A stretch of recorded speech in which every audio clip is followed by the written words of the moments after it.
ओम शांति। भगवत गीता श्लोक क्लास में आज के टेस्ट के लिए टॉपिक है पतित पावनी गंगा नहीं है तो शंकर के सिर पर विराजमान क्यों है। और इस टॉपिक में कल के क्लास में हमने जो मुख्य बात समझी है, गंगा के पानी से अगर पावन बने होते तो उसकी निशानियां क्या दिखने में आनी चाहिए। गंगा के पानी से अगर पावन बने हुए हैं तो उसकी निशानियां क्या दिखने में आनी चाहिए।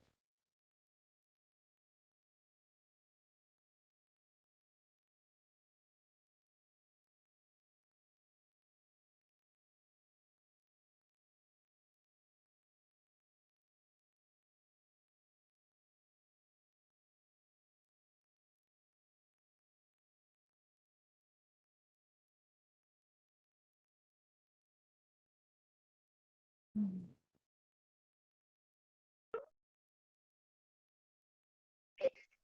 फोन अनम्यूट है। हेलो। हाँ जी। हाँ जी, ओम शांति दीदी। हाँ जी। 20491 क्या माता जी, रोल नंबर क्या बताए। 20291। बताइए माता जी। तो अगर गंगा का पानी पाओ, ओम शांति दीदी, आज अगर गंगा का पानी पाओ लेता तो आज ये पाओ होनी चाहिए। तो पति क्यों है? पति की पति शरीर से झूठ बोल रहे हैं, है ना। अगर गंगा में गंगा का पानी के आते हैं तो उनको उनका पावन होना चाहिए। तो आत्मा को लेकर लगता है ना, आत्मा जब पतित बनती है तो शरीर भी पतित बनता है, और आत्मा पावन बनती है तो शरीर भी पावन बनता है। तो पति का पावन गंगा रही है, पति का पावन को इसलिए गीता में भी बोलते हैं ना, ये पति का पावन आओ परम पिता परमात्मा बोलते हैं ना। तो पति का पावन तो परम पिता परमात्मा है, पानी पिलाऊंगा तो कोई पति को पावन नहीं बना सकती। तुम समझे दीदी।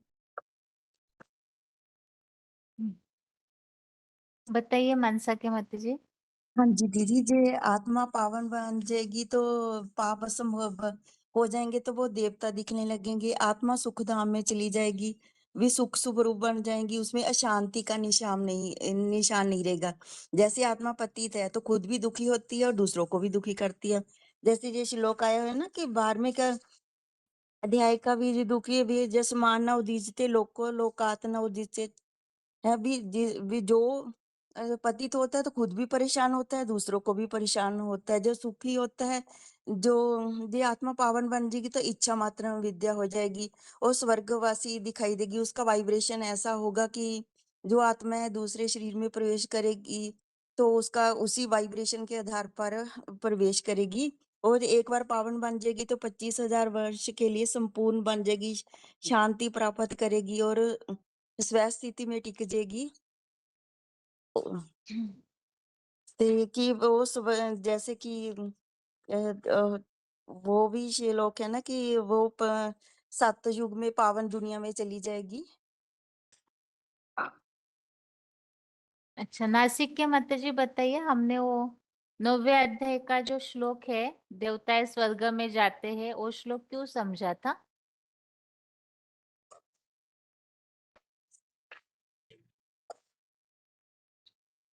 हेलो। 1975। हाँ हाँ जी। जी माता जी। हाँ, 9 के एक मिनट, 9 के कौन से 20 में बोला क्या? हाँ जी।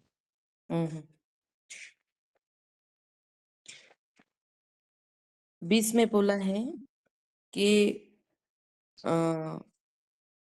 3 विद्याओं के जो जानकार हैं सोमरस पीते हैं, पाप मुक्त यज्ञ सेवाओं से मुझको प्रसन्न करके स्वर्गीय श्रेष्ठ गति की प्रार्थना करते हैं, वे दिव्य लोकों में पवित्र सुरेंद्र लोक को पाकर देवों के दिव्य भोगों को पाते हैं। लेकिन ऐसे तो अभी दिखता नहीं है कोई कि जो सुरेंद्र लोकों को पा सके। तो जो पाप कर्म करते हैं तो अगले जन्म में उनको लूला लंगड़ा ऐसे शरीर मिलता है। शरीर तो भस्म हो जाते पिछले जन्म में जब शरीर छोड़ते हैं। तो पाप नष्ट हो जाने चाहिए और अच्छे शरीर वाले सब दिखने चाहिए, लेकिन ऐसे नहीं होता है। आत्मा पहले विकारों में जो पाप कर्म है उसका लेप छेप लगता है, तो अगला शरीर भी उसको ऐसे ही मिलता।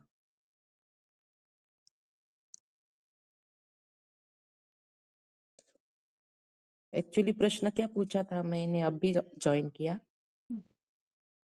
प्रश्न ये पूछा है कि गंगा के पानी से अगर पावन बने होते तो उसकी निशानियां दिखने में क्या आने। दिखने में आनी चाहिए। हम्म। हाँ जी, एक दीदी ये था कि निश्चय। जो पावन बने होते तो द्वापर युग से कलयुग ना आता, फिर सभी पावन ही दिखाई देते। हम्म। और वह जैसे पावन आत्मा का जो वाइब्रेशन होता है वो भी पावन आता है, जो उसके वाइब्रेशन में आत्माएं आती है वो भी पावन ही आती हैं। जैसे कि बाबा मुरलियों भी बोलते हैं, जब हम पतित होते हैं तो पतित आत्माएं हमको खींचती है, जब पावन बन जाते हैं तो फिर पांच तत्वों के ऐसे परे चले जाते हैं। नहीं, और खुशी खुशी दिखनी चाहिए। जो अगर पावन हो गए हैं तो स्नान करके करके, तो आज तो सभी दुनिया तो दुखी दिख रही है और बीमारी दिख रहे हैं, और खुद भी दुखी रहते हैं और दूसरों को भी दुख देते हैं, खुशी अनुभव नहीं करते। अगर सतो प्रधान होंगे तो ट्रांसफर होते जाएंगे, खुशी की ताकत बढ़ती जाएगी। अपने को देह समझने और दूसरों को देह देखने से ही देहभान बढ़ता जाता है। तो अभी आज सब देह ही देख रहे हैं, आत्मा आत्मा का भान नहीं है किसी को। ठीक है माताजी।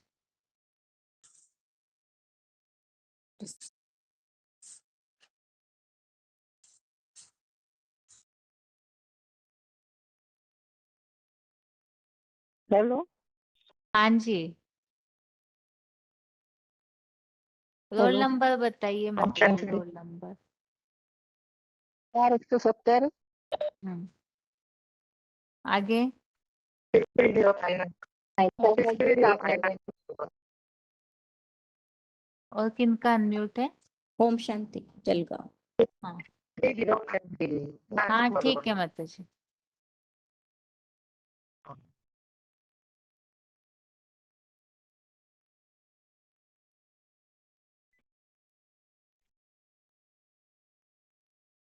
जो तीसरे अध्याय का 42वां श्लोक है वो हमने किस प्रसंग में समझा था।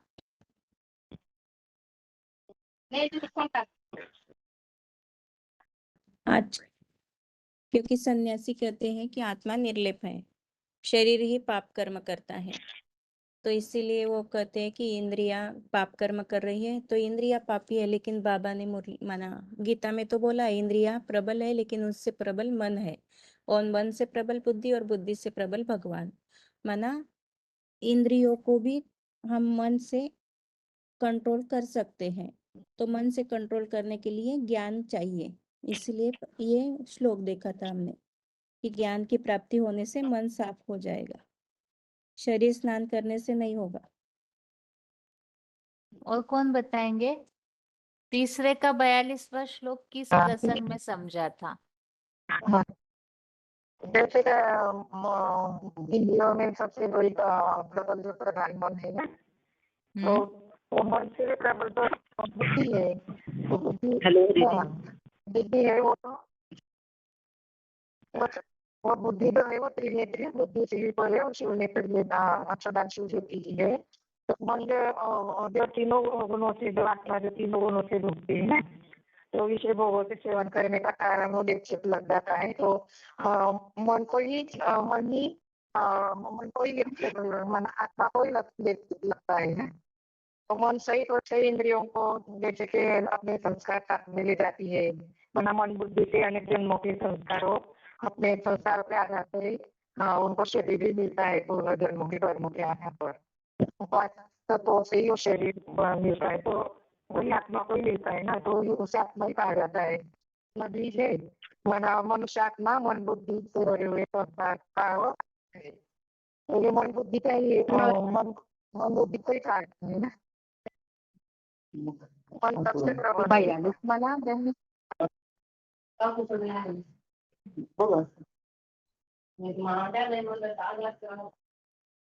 बताइए काकीनाडा के माता जी क्या बता रहे? बहन जी 42 मना नंबर 42।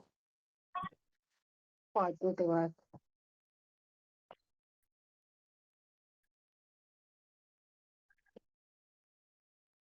और एक लोगों को पूछिए बहन जी, बाद में बताएं।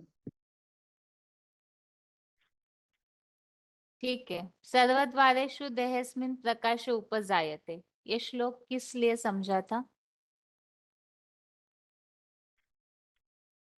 सर्वद्वारेषु देहेस्मिन् प्रकाश उपजायते, आगे कोई भी बताइए जो नहीं बताए हैं। आदि मन सर्वद्वारेषु देहेषु प्रकाशोपजायते ज्ञानम यदा तदा विद्वा त्रिभुतम सप्तमित्युतः।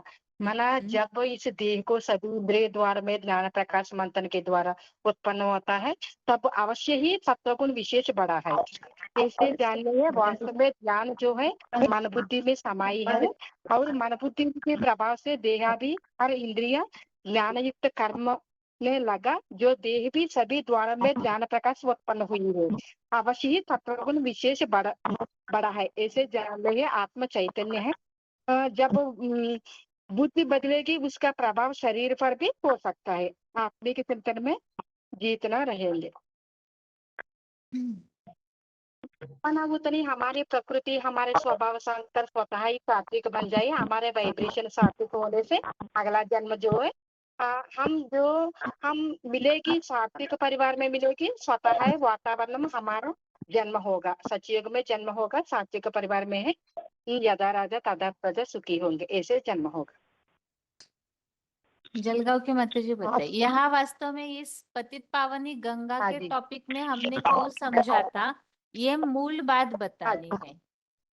अच्छा बाबा कहते कि ज्ञान प्रकाश से हमारे वाइब्रेशन सुधर जाएंगे, माना हमारे में सात्विकता तैयार होगी। तो और सात्विक परिवार के संग रहने से हमारे कर्मों में सुधार होने से हमारे कर्म सुधर जाएंगे और कर्म सुधरने से शरीर भी वैसे ही मिलेगा। इसीलिए ये श्लोक समझा था कि हमारे कर्मों को सुधार जरूरी है और कर्मों के सुधार होने से वाइब्रेशन सुधर जाएंगे और वाइब्रेशन सुधरने से परिवार भी, हम जिस परिवार के साथ रह रहे हैं वो परिवार का हमारे संगठित वाइब्रेशन मिले।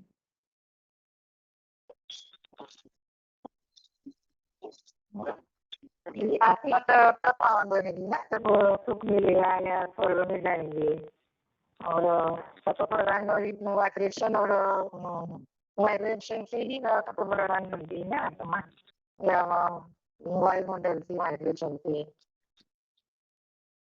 अभी तभी तक पावन जो बनती है। टॉपिक हम समझ चुके हैं ना, पतित पावनी गंगा नहीं है, ये बात तो उत्तर के हिसाब से स्पष्ट हो चुकी है कि गंगा के पानी से पाप नहीं धुलते। इतना उत्तर तो हमने आधे प्रश्न का समझ लिया है कल के क्लास तक। तो इसे केवल 4-5 वाक्यों में सार में कोई बता सकते हैं? जितना भी टॉपिक हमने समझा है उसे मात्र 4-5 वाक्यों में सार में। हेलो, श- आप नहीं देते हो अभी। मैं बता देंगी। टोटल हेलो, हाँ जी, हेलो। बताइए काकीनाडा के गंगा माता को जी। अच्छा एक मिनट रुकिए। 13-170 माता जी, काकीनाडा के माता जी बताइए। हाँ जी, माना गंगा अगर गंगा नदी पतित पावन है तो फिर भगवान पतित पावन क्यों कहते हैं? माना भक्ति मार्ग में गंगा पतित पावन रूप में भगीरथ गंगा को 5 बुलाया। वाक्य, ये हाँ, भक्ति में 5 या 6 वाक्यों में पूरा होना है उत्तर। ठीक है। अच्छा अच्छा। पूरा उत्तर माना कवर होना चाहिए आपका। नहीं है जी बहन जी। ये पतित पावन गंगा है तो अर्थात पतित का पापी बन चुकी है, पावन बनते हैं, ये उद्धार करते हैं। माना गंगा अगर पतित पावन है तो राम तेरे गंगे मैले ऐसे है। माना भगवान याद से पापों को नाश होता है। भक्ति मार्ग भगवत गीता में भगवान याद से पाप नाश उल्लेख माना क्यों आया है? माना भगवान एक निर्लेप है तो पापों का नाश हो सकता है। पाप योनि में उद्धार याद से होता है। मना सब प्रयोगों को मानने के आश्रय लेते हैं। भगवान जानने से पापों से भगवान से जानने से पापों का नाश होता है ऐसे ऐसे मन प्रकृति क्रियामाणानि गुणाय कर्माणि सर्वस्य अहंकार विमूढ़ात्मा कर्म में मान्यता मन प्रकृति द्वारा हर आत्मा रिकॉर्ड में कर्म स्वभाव तरह बरी हुए है। जब समय की सुई तब आते हैं वो ही कर्म भोग करते हैं ऐसे बहन जी। ठीक है बहन जी। तो मना तो गंगा वाक्य के इधर पानी उधर से के कलेक्ट किए जा रहे हैं, लेकिन इससे उत्तर हाँ जी नहीं आएगा जी आपका, गलत कैसे बस वाक्य हाँ जी कलेक्ट हो रहे हैं। आगे हाँ बताइए, जी 13,170 बताइए माता जी। हाँ जी जो गंगा भी के हाथ पानी उठा से के पाप रखे नहीं हैं धुलते। सभी इस उत्तर को सोच के रखिए, उसी प्रश्न के लिए ही हाँ जी फोन अनम्यूट किया जाएगा, आगे जिनके भी हाथ नहीं उठे हुए। तुरंत बुलाया तुरंत पूछ लिया ना मुझे, टेंशन इधर उधर भाग जाएगी। टेस्ट तो तुरंत ही पूछने की होती है ना। हाँ, तेरह हाँ एक जी सौ हाँ जी सत्तर हाँ जी बताइए हाँ माता जी हाँ जी। जी। गंगा के पानी से पाप नहीं धुलते क्योंकि माने अनेक अनेकों की यात्री खाद पड़ती है ना, और एक यात्रियों खाद निकल जाती है तो ऐसे में प्रतिक्रिया होती तरह तो यात्री खाद निकलती है ना आत्मा को पावन बनने के लिए। हेलो 13,170 बताइए माता जी। गंगा के पानी से पाप नहीं धुलता, मन विकारों की तरफ भागे, भक्ति मार्ग वाले शरीर धोते हैं। सन्यासी तो कहते हैं आत्मा निर्लेप है, शरीर को धोने से आत्मा साफ नहीं होगी। आत्मा पतित बनी है, आत्मा पर लेप से चढ़ता है, पाप पुण्य का लेप से आत्मा पर ही चढ़ता है। आत्मा 3 दिनों को भोगती है। आत्मा पावन है तो सुखी दुनिया में दिखनी चाहिए। आत्मा का पुनर्जन्म के कारण ही अगला जन्म होता है, अपने संस्कार साथ ले जाती है। आज की दुनिया में लूले लंगड़े पैदा हो रहे हैं क्योंकि पिछले जन्मों में उन्होंने जो कर्म किए उनके हिसाब से उनको ये जन्म मिला। गंगा स्नान सदियों से चला आ रहा है, सभी पतित हैं, निशानी ये है जिन्हें मृत्यु चक्कर में आते हैं। पावन बनना है अर्थात देवता इस दुनिया में तो सुखी दिखने चाहिए ना, और जो सतो प्रधान बने हैं उत्तेजित नहीं होते और पाप भस्म पूरे हैं तो यज्ञ सेवा से सुंदर लोक में जाएंगे। हेलो सन्यासी लोग कहते हैं ना चार नहीं लेते हैं तो शरीर होने चाहिए और शरीर साफ हो तो ये पापी भस्म हुए होने चाहिए ना, अगर बोलने के बाद भी शरीर जलाया जाता है तो पाप भस्म हुए दिखाई देना चाहिए कि वो पीने नहीं आता कि पानी तो शरीर को धोने की चीज है, उस पानी कोई आत्मा शुद्ध नहीं होती है ना। जैसे अर्जुन को बताया था भगवान ने कि आत्मा को जल नहीं डुबो सकता, आदमी नहीं जला सकती, पानी नहीं सुखा सकता, तो ये तो पांच तत्वों में से भी एक जल है तो पाप से भी पाप धुल सकता है क्या? इससे स्पष्ट हुआ ना कि गंगा के पानी से पाप नहीं धुलते। गंगा स्नान करने से अगर पाप कर्म भस्म हो जाते हैं तो ऐसे क्यों गाया जाता, मन चंगा तो कटौती में गंगा, माना मन साफ होना चाहिए। तो मन सूक्ष्म है, माना पाप कर्म मन में आता है, इसीलिए पापात्मा पुण्यात्मा कहा जाता है, पाप शरीर पुण्य शरीर नहीं कहा जाता है। तो इसीलिए माना वैसे आज कितने गंगा स्नान करते आए तो वो निशानियां दिखाई देनी चाहिए ना, कि कोई सुखी है दिखता है, नहीं आज तो सारे दुखी हैं, तो कोई निशानियां दिखाई नहीं दे रही है कि गंगा स्नान से सुख मिला है। तो ये गंगा स्नान की बात नहीं है, ज्ञान स्नान की बात है जो भगवान आकर देते हैं। आगे बताइए, और किनका अनम्यूट है?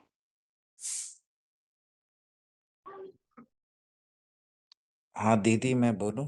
हाँ जी, रोल नंबर बताइए अपना।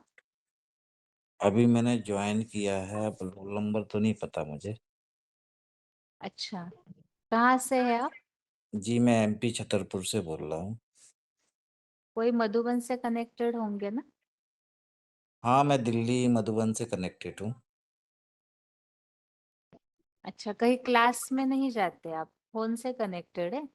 हाँ मैं हमारे यहाँ क्लास नहीं है, हमारे यहाँ यूपी में क्लास है। अच्छा, कितने दिन हुए कोर्स करके? जी 4 साल हो गया ज्ञान में चलते हुए। भट्टी नहीं किया आप? नहीं अभी भट्टी नहीं हुई थी, दीदी से बोला था झांसी वाली से, हम्म तो उस समय वो आत्माएं तैयार नहीं थी जाने को, अकेला मैं जाना चाहता था तो उन्होंने मना कर दिया। अच्छा, ठीक है, बताइए। अभी जो टॉपिक चल रहा है, गंगा से पतित से पावन बनते हैं, तो बेहद में ज्ञान गंगा ही हमारे आत्मा को शुद्ध करती है, उसी से हम पतित से पावन बनते हैं।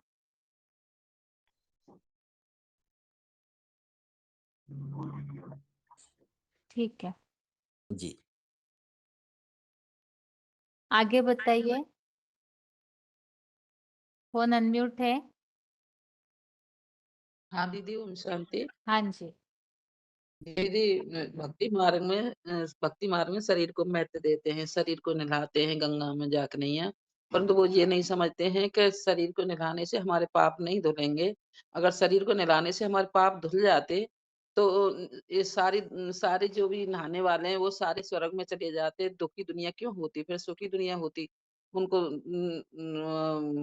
उनको यही पता नहीं है कि हमारी आत्मा, जो शरीर के अंदर आत्मा है, उससे ही पाप उनके लिए छिप लगते हैं और उनको ही नहलाने से हमारे पाप कटेंगे, क्योंकि ज्ञान से ही हमारे पाप कटेंगे। इसी से भगवान को बुलाते हैं पतित पावन आओ सीताराम। तो सीताराम ही हमारे पतितों को पावन बनाने वाले। हम्म, ठीक है, आगे बताइए। आगरा से जिनका फोन अनम्यूट है। ओम शांति। हाँ जी। बाबा ने बताया है कि पहले हमें गंगा पानी इसकी समझने से पहले हमें समझना होगा शरीर हमारा पापी है या आत्मा। तो हम भक्ति मार्ग में समझते हमारा शरीर ही पाप करता है, लेकिन वास्तव में हमें समझना है हमारी सारे जो इंद्रियों से जो कर्म पाप कर्म पतित बने हैं, वो सारा इसका जो कराने वाला है वो आत्मा को ही लेप लगता है। तो हमें अपनी आत्मा को पावन बनाना है। वो भक्ति मार्ग वाले समझते हैं कि गंगा के नहाने से ये शरीर पापी है, वो पावन हो जाएगा। वास्तव में हमें अपनी आत्मा को भी पावन मानना। ओम आपने उत्तर तो बहुत अच्छे से दिया, बस लास्ट में इस बात को स्पष्ट करना था जो कल टॉपिक समझा था। अगर गंगा के पानी से हम स्नान करने से पावन बने होते तो आज की दुनिया के लोगों में उसकी निशानियां क्या क्या दिखने में आनी चाहिए, जो गीता में भी बताया है पावन बनने की निशानी क्या है, और जैसे हम मुरलियों में भी सुनते हैं जो पाप रहित हुए हैं उनकी निशानियां क्या दिखने में आती है। ठीक है, आगे बताइए। 19,423। दीदी यही इसी क्वेश्चन का जवाब बताना है ना? हाँ, इसी प्रश्नों को सार में आप अगर श्लोक भी ऐड कर सकते हैं तो भी, लेकिन लंबा नहीं, एकदम नहीं, शॉर्ट में 2-3 मिनट में उत्तर आना चाहिए। कल की क्लास का है दीदी। पूरा टॉपिक को शॉर्ट में 2-3 मिनट में बताने जितना बताना है, लेकिन उत्तर पूरा आना चाहिए। आपके सेटिंग ऐसी हो आपकी बातों की कि पूरा उत्तर आए। प्रश्न तो दीदी क्वेश्चन दोबारा से रिपीटेशन करो। प्रश्न यही है कि अभी तक हमने जो टॉपिक समझा है, तो उस पूरे टॉपिक को सार में अगर किसी को बताना है तो आप कैसे समझाएंगे कि गंगा के पानी से पाप नहीं धुलते हैं। इसमें पाप की परिभाषा क्या है, पावन बनने की निशानियां क्या है, ये सारी बातें, और जो भी बातें बीच में भी समझी हमने, जो भी आप बता सकते हैं, लेकिन पूरा उत्तर आना चाहिए आपके से वाक्यों में। ठीक है दीदी, वैसे तो मुझे लिंक से बताना था, लेकिन अब आप 2-3 मिनट में तो थोड़ी ना हो पाएगा दीदी। यही तो टेस्ट है। बताइए, विस्तार हाँ तो आएगा ही, अभी सार में बताइए। हाँ दीदी, कि गंगा के पानी से हम पावन नहीं बन सकते, क्योंकि हमने समझा था कि जो पाप है वो पाप हमारे मन बुद्धि में लगते हैं, ना कि शरीर में। तो वो मन बुद्धि को हम जड़ पानी से हम कैसे साफ कर सकते हैं? तो यानी मन बुद्धि और जो हमने जड़ और वो जड़ और चेतन प्रकृति भी समझी थी, तो उसमें भी समझा था कि स्वभाव संस्कार ही हमारे पतित बनते हैं। तो हम गंगा के पानी से उनको नहीं धुल सकते हैं।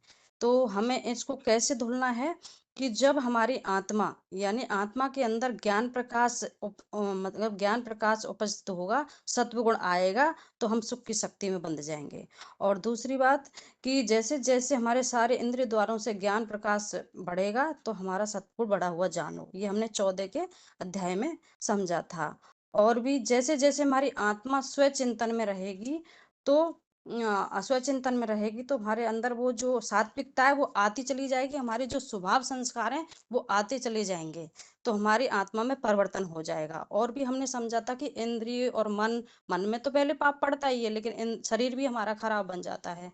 तो उसको मन को साफ करने के लिए तो हमने ये समझा था कि जो हमारा भगवान है, यानी इंद्रियाणि पराण्याहु इंद्रिय पे परम मन है, मन सस्तु परा बुद्धि ये बुद्धि यो बुद्धि परसत्तु से पर तस्तु से काम नहीं आता है शब्द, यानी वो भगवान जो इंद्रियों से भी परे, मन से भी परे, मन बुद्धि से भी परे ऊंच है, और बुद्धि से भी परे भगवान है जो सदाशिव ज्योति तीसरा नेत्र। जब उसको हम याद करेंगे तो वो हमारे जो मन के अंदर जो आत्मा के अंदर जो लेप छेप पड़े हुए हैं, तो वो मतलब जैसे जैसे हम भगवान को याद करेंगे तो वो लेप छेप खत्म होते चले जाएंगे, ना कि जड़ गंगा से, ना कि पानी से। तो उसकी अगर अगर पानी से, अगर जड़ गंगा से हमारे पाप धुल जाते तो हमें, और ये तो हमने बाबा ने काफी वार्तालाप कुंडों में बोला था कि आत्मा में ही लेप छिप लगते हैं, इसलिए आत्मा पर ही हमें ध्यान देना है। और जैसे जैसे हम मतलब कि आत्मा को मतलब कैसे मतलब वो उसकी जो निशानियां हैं, आत्मा बाबा ने बोला थी कि आत्मा में लेप छिप लगते हैं, आत्मा ही मतलब अपना बैंक बैलेंस लेकर के जाती है, मतलब आत्मा में ही सब कुछ पड़ता है। तो जिसके लिए बोला था 13 का 21 बोला था, पुरुष प्रकृतिस्थो ही भुंक्ते प्रकृति जान गुणान कारणम गुण संग असद संगोनी जन्मसु, यानी प्रेम मतलब जो हमारी जो आत्मा प्रकृति में स्थित से पैदा हुए 3 गुणों को भोगता है, और मतलब आसक्ति और लगाव के कारण वो सत असत योनियों में जन्म का कारण बनता है, ये हमारा श्लोक बताता है। और आत्मा के अंदर लेप छिप लगता है, और आत्मा ही बैंक बैलेंस लेकर के जाती है। तो अगर हमारे गंगा के पानी से पाप धुल जाते तो हमें निशानियां हमारे आनी चाहिए, मतलब हमको देखने में आनी चाहिए, वो हमारे शरीर को साफ कर सकते हैं। क्योंकि अगर हमारे पाप धुल जाते तो हम अभी से अब तक द्वापर युग से यूं ही पुकारते हुए आए हैं, हे पतित पावन आओ, आकर के हमें इन कर्म बंधनों से छुड़ाओ, दुखों से मुक्ति दिलाओ। और अगर गंगा अगर सभी पापों से मुक्त हो जाते तो द्वापर से ही जो ये पापी जो कलयुग आया है, इसका मतलब है कि पानी के स्नान करने से हम नीचे ही गिरते हुए हैं, ना कि ऊपर गिरे हैं। तो अगर जैसे दृष्टि वृत्ति और शरीर, हर चीज से मनुष्य आज किसी में देखे ना दृष्टि से, ना वृत्ति से, कर्मों से, और ना ही शरीर की शक्ति उनको देखने में आ रही है कि वो पावन बन गए हैं। अगर पावन बनना है तो देवता दिखाई देने पड़ते हैं, लेकिन मनुष्य यानी पतित मनुष्य, देवता तो कोई यहाँ दिखाई पड़ता ही नहीं है।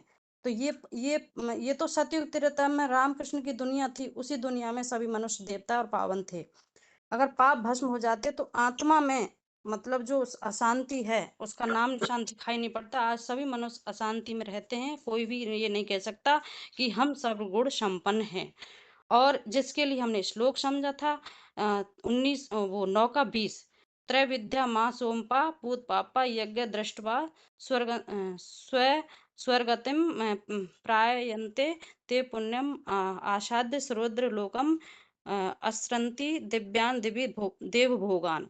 यानी इसका मतलब 3 धर्मों की स्थापना वाली विद्याओं के जानकर सोमरस पीते हैं, पाप मुक्त यज्ञ सेवाओं से मुक्त मुझको प्रश्न करके स्वर्गीय श्रेष्ठ गति को पाने की प्रार्थना करते हैं, वे दिव्य लोकों में यानी पवित्र सुरेंद्र लोक को पाकर देवों के दिव्य भोगों को ही भोगते हैं। यानी उनकी वो निशानियां हमको दिखाई पड़ती हैं। तो आज के मनुष्यों में वो कोई भी निशानियां दिखाई नहीं पड़ रही है, ना तो वो दृष्टि ना वृत्ति से, मतलब ये चीज दीदी मैंने बता ही दिया आपको। यह ठीक है, आगे बताइए। ओम शांति। हाँ जी। अगर गंगा गंगा अगर गंगा ही पति पावनी होती है, गंगा के पानी से ही सब पवित्र होते, तो आज आज जो स्थूल पानी आज आज आज सारी आत्मा सत्व प्रधान दिखने में आती, कोई तमो प्रधान रहता नहीं। वहाँ गंगा के पानी से ही स्थूल पानी से ही शुद्ध हो जाते, तो आज द्वापर युग से आत्माएं फिर आती है, पतित होती नहीं, फिर तो पवित्र हो जाती है। जो भी साधु सन्यासी है, जो भी मनुष्य मात्र है, वो तमो प्रधान दिखने में ही नहीं आते।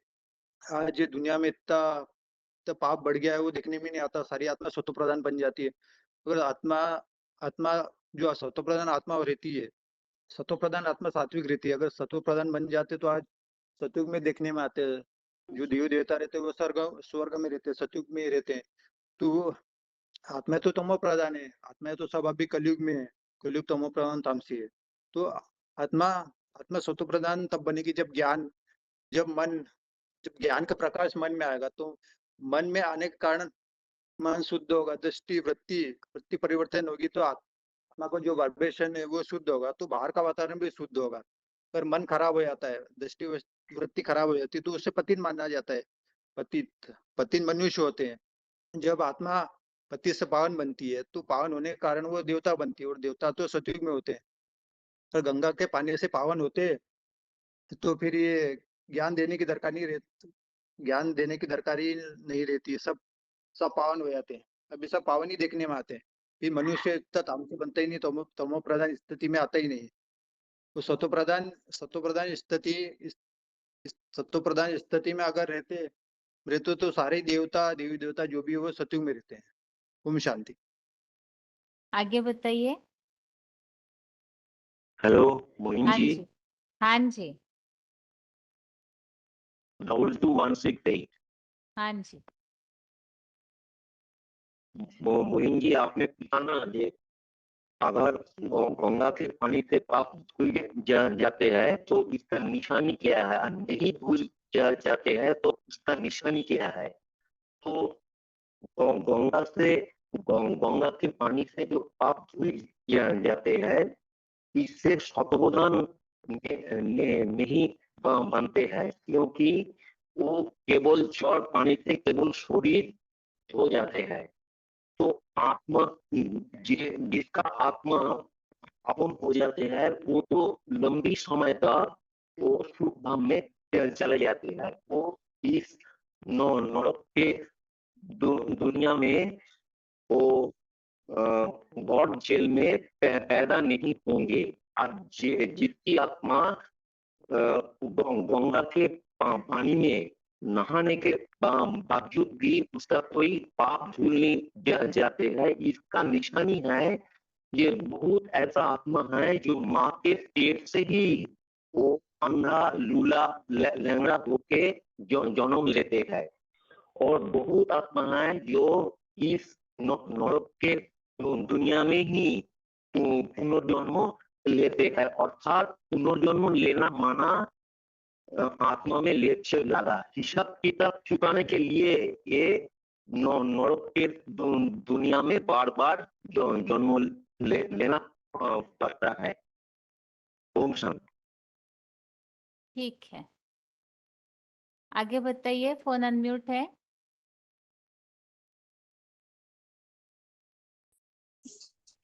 ओम शांति दीदी। हाँ जी, राजस्थान चौधरी भी बता रहे हैं, सब डर लगता है।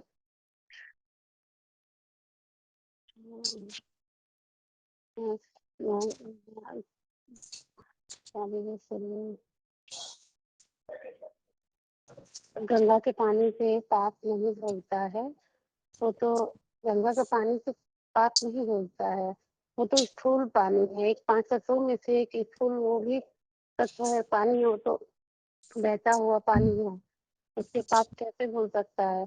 पाप तो मन में होता है ना, तो मन में पाप जब द्वापर युग आता है, जब देहभान आता है, तो वहां से पाप की शुरुआत होती है।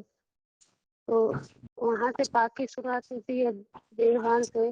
वहां से मनुष्य की जब इच्छाएं बनने लगती हैं तो मन में विचार रहने लगता है, पाप वहां से शुरू कर देते हैं।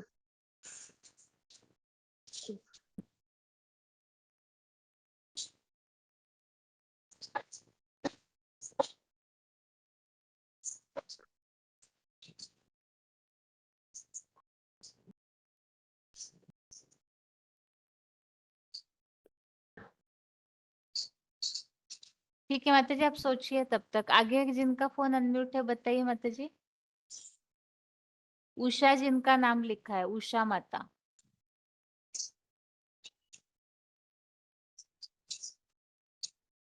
आगे बताइए। 29138। हेलो हाँ जी, दीदी, तो टॉपिक है गंगा पतित पावनी नहीं है ना, यही टॉपिक है ना। हाँ जी, हाँ, तो आज की दुनिया में जो लोग हैं अज्ञानी लोग, वो क्या जानते हैं कि गंगा ही पतित पावनी है। तो कोई कितना भी पाप करते हैं तो क्या सोचते हैं गंगा में जाएंगे, काशी में जाएंगे तो गंगा स्नान करेंगे तो पाप धुल जाता है। तो ऐसा होता था। तो कितने दिन से यह चल रहा है भक्ति मार्ग में, कितने लोग काशी में जाते हैं, गंगा स्नान करते हैं, फिर लौट आते हैं। तो उनकी निशानी दिखानी चाहिए ना कि उनका पाप धुल गया है। तो कोई कहते हैं कि आत्मा निर्लेप है, आत्मा में कोई पाप का लेप छेप नहीं लगता है। पाप तो शरीर से होता है, क्योंकि कोई भी कर्म करते हैं तो शरीर के जो इंद्रियां हैं उनसे कर्म करते हैं। कोई को बुरा बोलते हैं तो मुख से बोलते हैं, कोई को क्या हाथों से कोई कर्म करता है, पाप कर्म तो वो हाथों से होता है। ऐसे समझते हैं कि पाप जो है वो शरीर पर लगता है, लेकिन ऐसा कुछ नहीं, ऐसा होता था। तो फिर जब आत्मा पर पाप का लेप छेप नहीं है तो आत्मा फिर पुनर्जन्म लेती है। तो अगले जन्म में ही वो सुख शांति में रहना चाहिए ना। तो आज की दुनिया में तो देखने में आता है जो जो मनुष्य सृष्टि तो बढ़ती ही रही है। तो जो जो नए जन्म लेते हैं तो वो सब दुख ही दुख भोगते हैं ना, कोई ही सुख में नहीं है। तो जो उनकी निशानी ऐसी दिखाई पड़ती है कि गंगा में स्नान करके आते हैं तो पतित से पावन बनते हैं, पावन बनकर आते हैं। तो पावन बनकर आएंगे तो सुख शांति में रहना चाहिए ना, सुख ही सुख होना चाहिए। तो आज तो दुनिया में दुख ही दुख बढ़ता रहा है। कोई किसी का अच्छा देखता नहीं है, कोई किसी को बुरा ही देखते हैं और स्वार्थी बन गए है ना।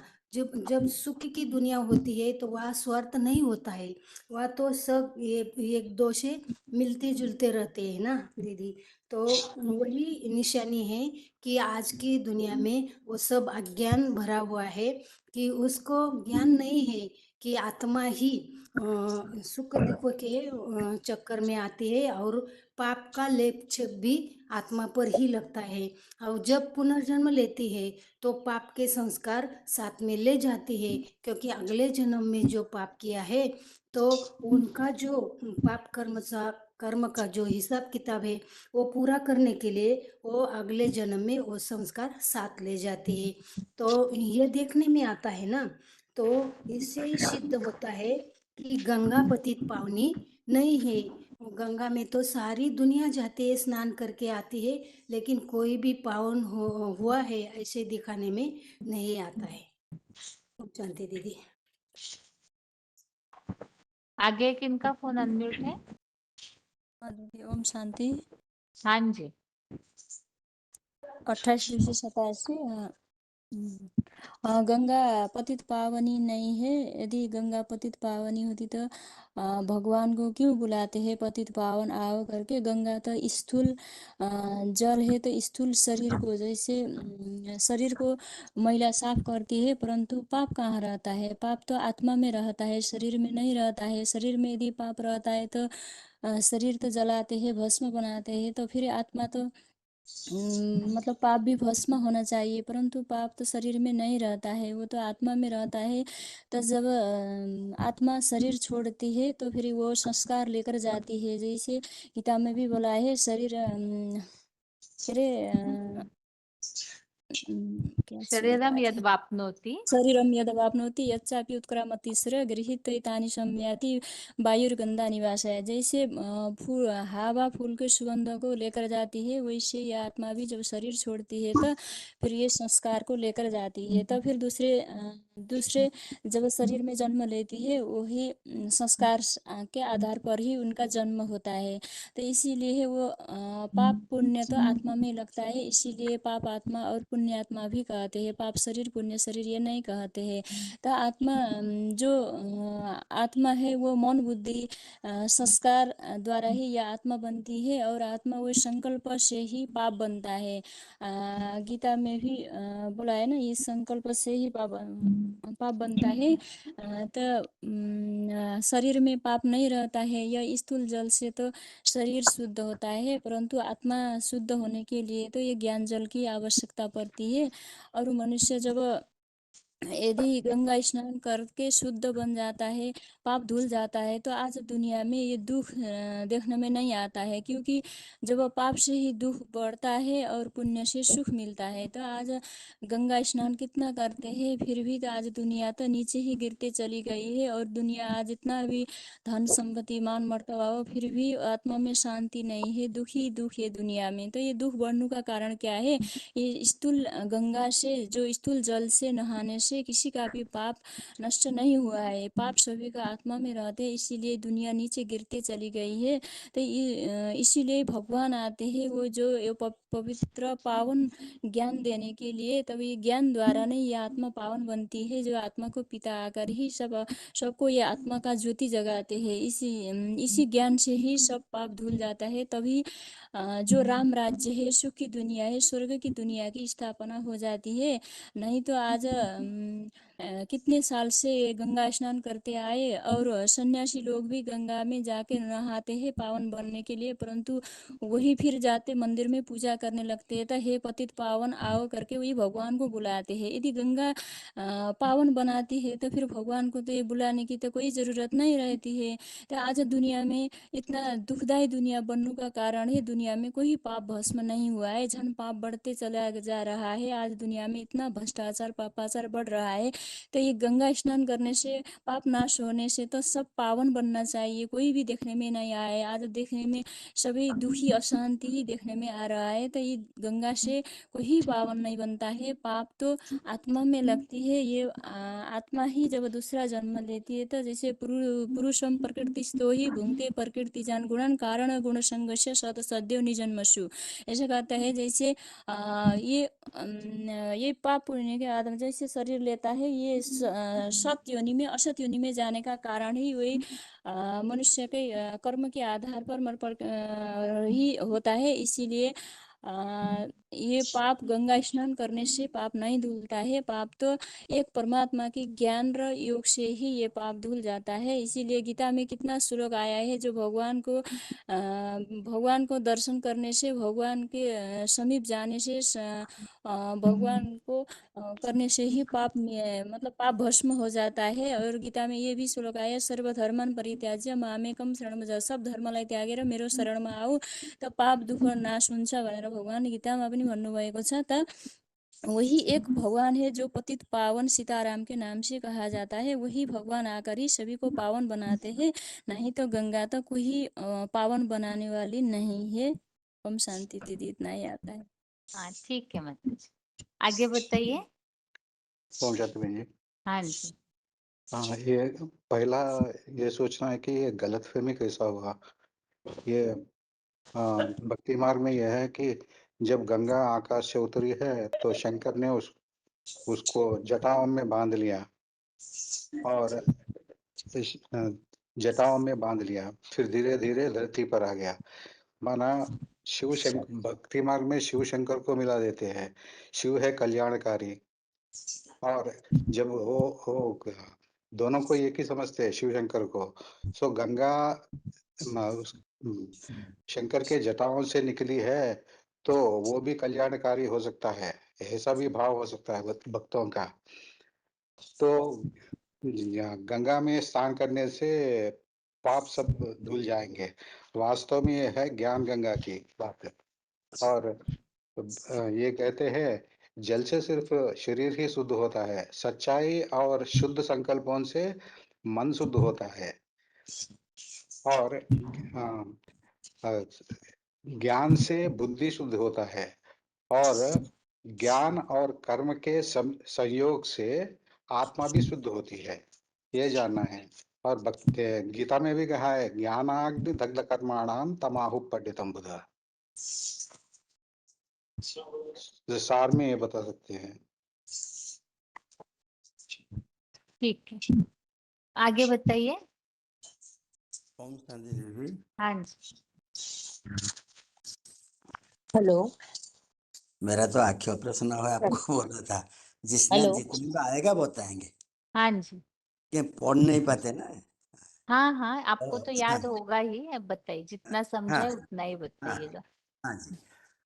वो भक्ति मार्ग में बताते हैं पतित पावनी गंगा है, लेकिन वो गंगा को भी बहुत स्नान करने जाते हैं। तो कहते जो जाते हैं वो बताते भी मन चंगा तो कटौती में गंगा। वो तो गंगा में स्नान करने के कोई तो पावन नहीं बनते हैं। वो भी मान्यता है कि जो सगर राजा के 60,000 पुत्र थे, वो सब जल गए। तो भागीरथी ने तपस्या की और उन्होंने गंगा स्वर्ग से लाई, वो जाकर शंकर जटा में समा गई। तो फिर तो दुनिया का कोई कल्याण नहीं हुआ। 2 बार फिर भागीरथी ने तपस्या की और वो गंगा पृथ्वी पर आई तो कल्याण हुई। वो जो मान्यता है, लोग समझ लेते हैं कि गंगा ही पतित पावनी है। इतना पावरफुल गंगा है तो पतित पावन है। परंतु फिर बुलाते हैं पतित पावन सीताराम, फिर भगवान को भी पतित पावन कहकर बुलाते हैं। तो ये भक्ति मार्ग का बात है, ये कोई ज्ञान मार्ग का बात नहीं। वो तो जो भी गंगा में स्नान करते हैं वो तो शरीर को धोते हैं। साधु संत भी समझ लेते हैं गंगा पतित पावनी, भक्तों को लेकर जाते हैं गंगा में स्नान कराते हैं। तो वो जो स्नान कराते हैं समझ लेते हैं कि भारी पूजा पाठ भी करते हैं वहाँ पर। और पूजा पाठ करके वो समझ लेते हैं कि हम पावन बन गए। तो हम जब पावन बन गए, दुनिया तो स्वर्ग बन जाना था, तो वो तो हुआ नहीं। वो जो नरक को और रौरव नरक बन गया। तो ये कोई गंगा पतित पावनी नहीं है। पतित कैसे हुई? पतित तो गीता में आया है पतित होने के लिए। तो जो काम है ऐसा क्रोध से रजोगुण समुद्र महासन महापापात्मा विधिना, जो काम विकार है वो भी त्रिविधान रस्वत द्वार नाशन आतन काम क्रोध तथा लोभ तस्मय तेजम। ये तो नरक के द्वार ये काम क्रोध लोभ आदि होता है, इससे ही पतित लोग बनते हैं। ये जानते नहीं कि इससे हम पतित बनते हैं। तो पावन बनने के लिए इस जो भगवान को बुलाने से पावन बन गए। इसलिए तो गीता में बताते हैं ना, जो एवं बुधे परम बुधा सस्तव आत्मन जाहि शत्रु महाबाहु काम रूपे द्वारा सतम। बुद्धिमान के बुद्धि के शरण ले तो ये काम रूपी द्वारा शत्रु ऊपर तो जीत पाएंगे।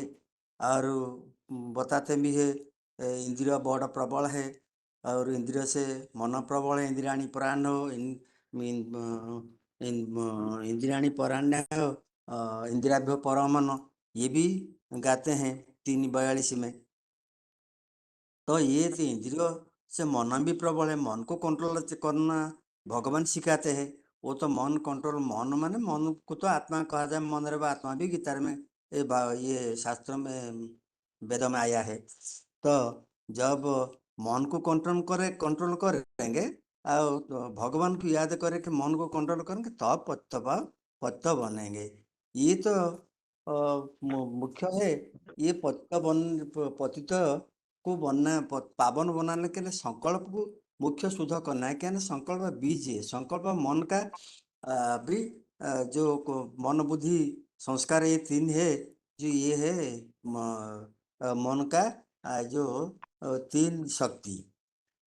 तो जो संकल्प शक्ति पहले ये बीज है, ये संकल्प आते हैं, फिर जो मन में संकल्प आने पर फिर ये भी बुद्धि में आ जाते हैं। तो ये कर्म में लगाकर पाप बना देते हैं। तो ये मन को का संकल्प को शुद्ध करना चाहिए। क्या ना ये जो संस्कार, ये जो जैसे भी बताते हैं साधु सन्यासी कि जो आत्मा में लेप छेप नहीं लगता, ये शरीर में लेप छेप लगता है। इसलिए शरीर को धोने से पाप मुक्त हो जाएंगे, इसलिए जाकर गंगा में स्नान करते हैं और समझते कि शरीर को जला देंगे तो पाप भी मिट जाएंगे और आत्मा तो पवित्र बन जाएंगे। ऐसे तो कोई होता नहीं।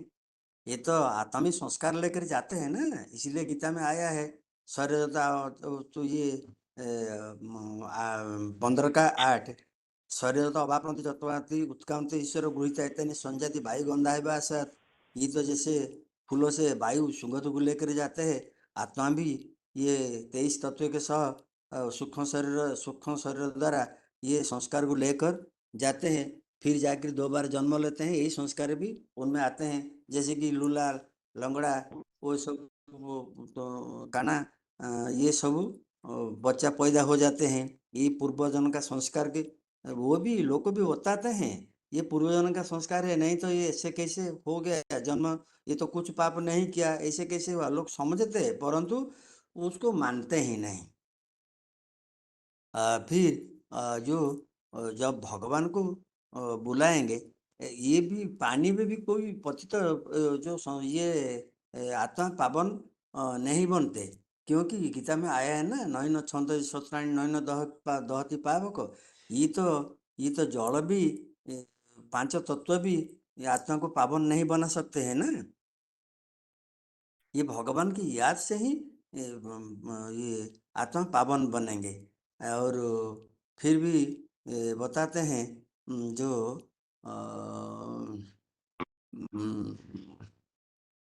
श्लोक याद नहीं पड़ता है। ऐसे भी बताते हैं। तो भगवान को जब याद करेंगे, ये तो पावन देहवान से पतित बन जाते हैं, फिर भगवान की याद से भी मनुष्य आत्मा पावन बनते हैं। तो ये भगवान की याद से ही आत्मा पावन बनते हैं। तो जितना भी अपने को आत्मा समझेंगे कि आत्मा स्थिति में स्थित हो गए, तब ही आत्मा पावन बनेंगे। और जब आत्मा पावन बन जाएंगे, तब दैवी शरीर उनको मिलेंगे। जो जैसे कि गीता में भी आया हुआ है ना, जो भगवान को याद करेंगे वो को स्वर्ग को जाएंगे। जो आएंगे कि त्रिविधामा सोमपा पुत पापा जगनिष्ठ स्वर्गंति प्रार्थयन्ते तू ते पुनः आसद्य सूर्यदेलोक स्नाति दिव्या दिव्य दिव्य भोगान। तो ये ब्राह्मण क्षत्रिय देवता 3 विद्या को जानकर पाप को मुक्त हुए मुझे याचना करते हैं, मैं उनको सुरेंद्र लोक का स्वर्ग राज्य का राज्यभाग देता हूँ। गीता में आया है। ऐसे भी जो पावन बनने का विधि अनेक प्रकार की गीता में ही है। हाँ दीदी, इतना ही, याद नहीं ठीक आते हैं। ठीक। हाँ आगे बताइए, किनका अनम्यूट है? ओम शांति दीदी। हाँ जी। 27 हाँ वो दीदी, नोट तो मैंने नहीं किया, फिर जितना थोड़ा आता है उतना बताऊंगी। वैसे शॉर्ट में ही बताना है, इसीलिए अनम्यूट कर रहे हैं। अच्छा, सारा ही शॉर्ट में बताना है? हाँ, पूरा टॉपिक 3-4 मिनट में कवर होना चाहिए। कोशिश करती हूँ।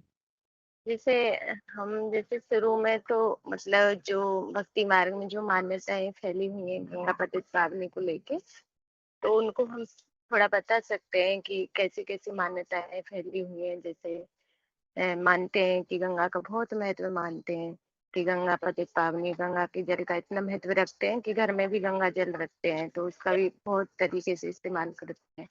तो वास्तव में ये जो हम ये बता सकते हैं कि ये जो मान्यताएं भक्ति मार्ग में फैली हुई है कि गंगा पतित पावनी है, पतितों को पावन करने वाली है, पवित्र हो जाते हैं, तो ये मान्यता कब से फैली, तो हमें इस चीज में हम सगर राजा की जो कहानी है वो हम बता सकते हैं कि इस तरीके से, यानी कि वहाँ पे उन 60,000 पुरखों का जो उद्धार हुआ, तब से ये गंगा को यानी कि दुनिया में पतित पावनी मानने लग गए। तो तब से ये मान्यता शुरू हुई।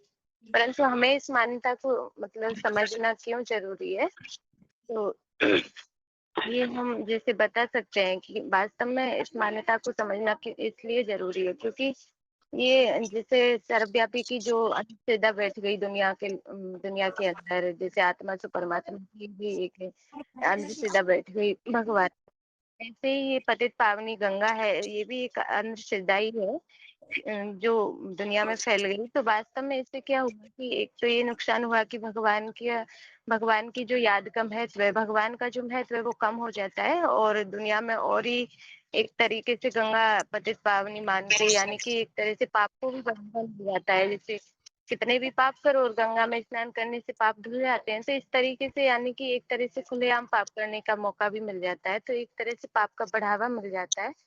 तो इस तरीके से हमें समझना ज़रूरी है कि वास्तव में गंगा के पत्ते मतलब गंगा के पानी से पाप धुल जाते हैं। इस चीज़ को समझने के लिए हमें सबसे पहले ये समझा था कि वास्तव में ये पाप होते क्या चीज़ हैं? पाप बनते कैसे हैं? कहाँ होते हैं?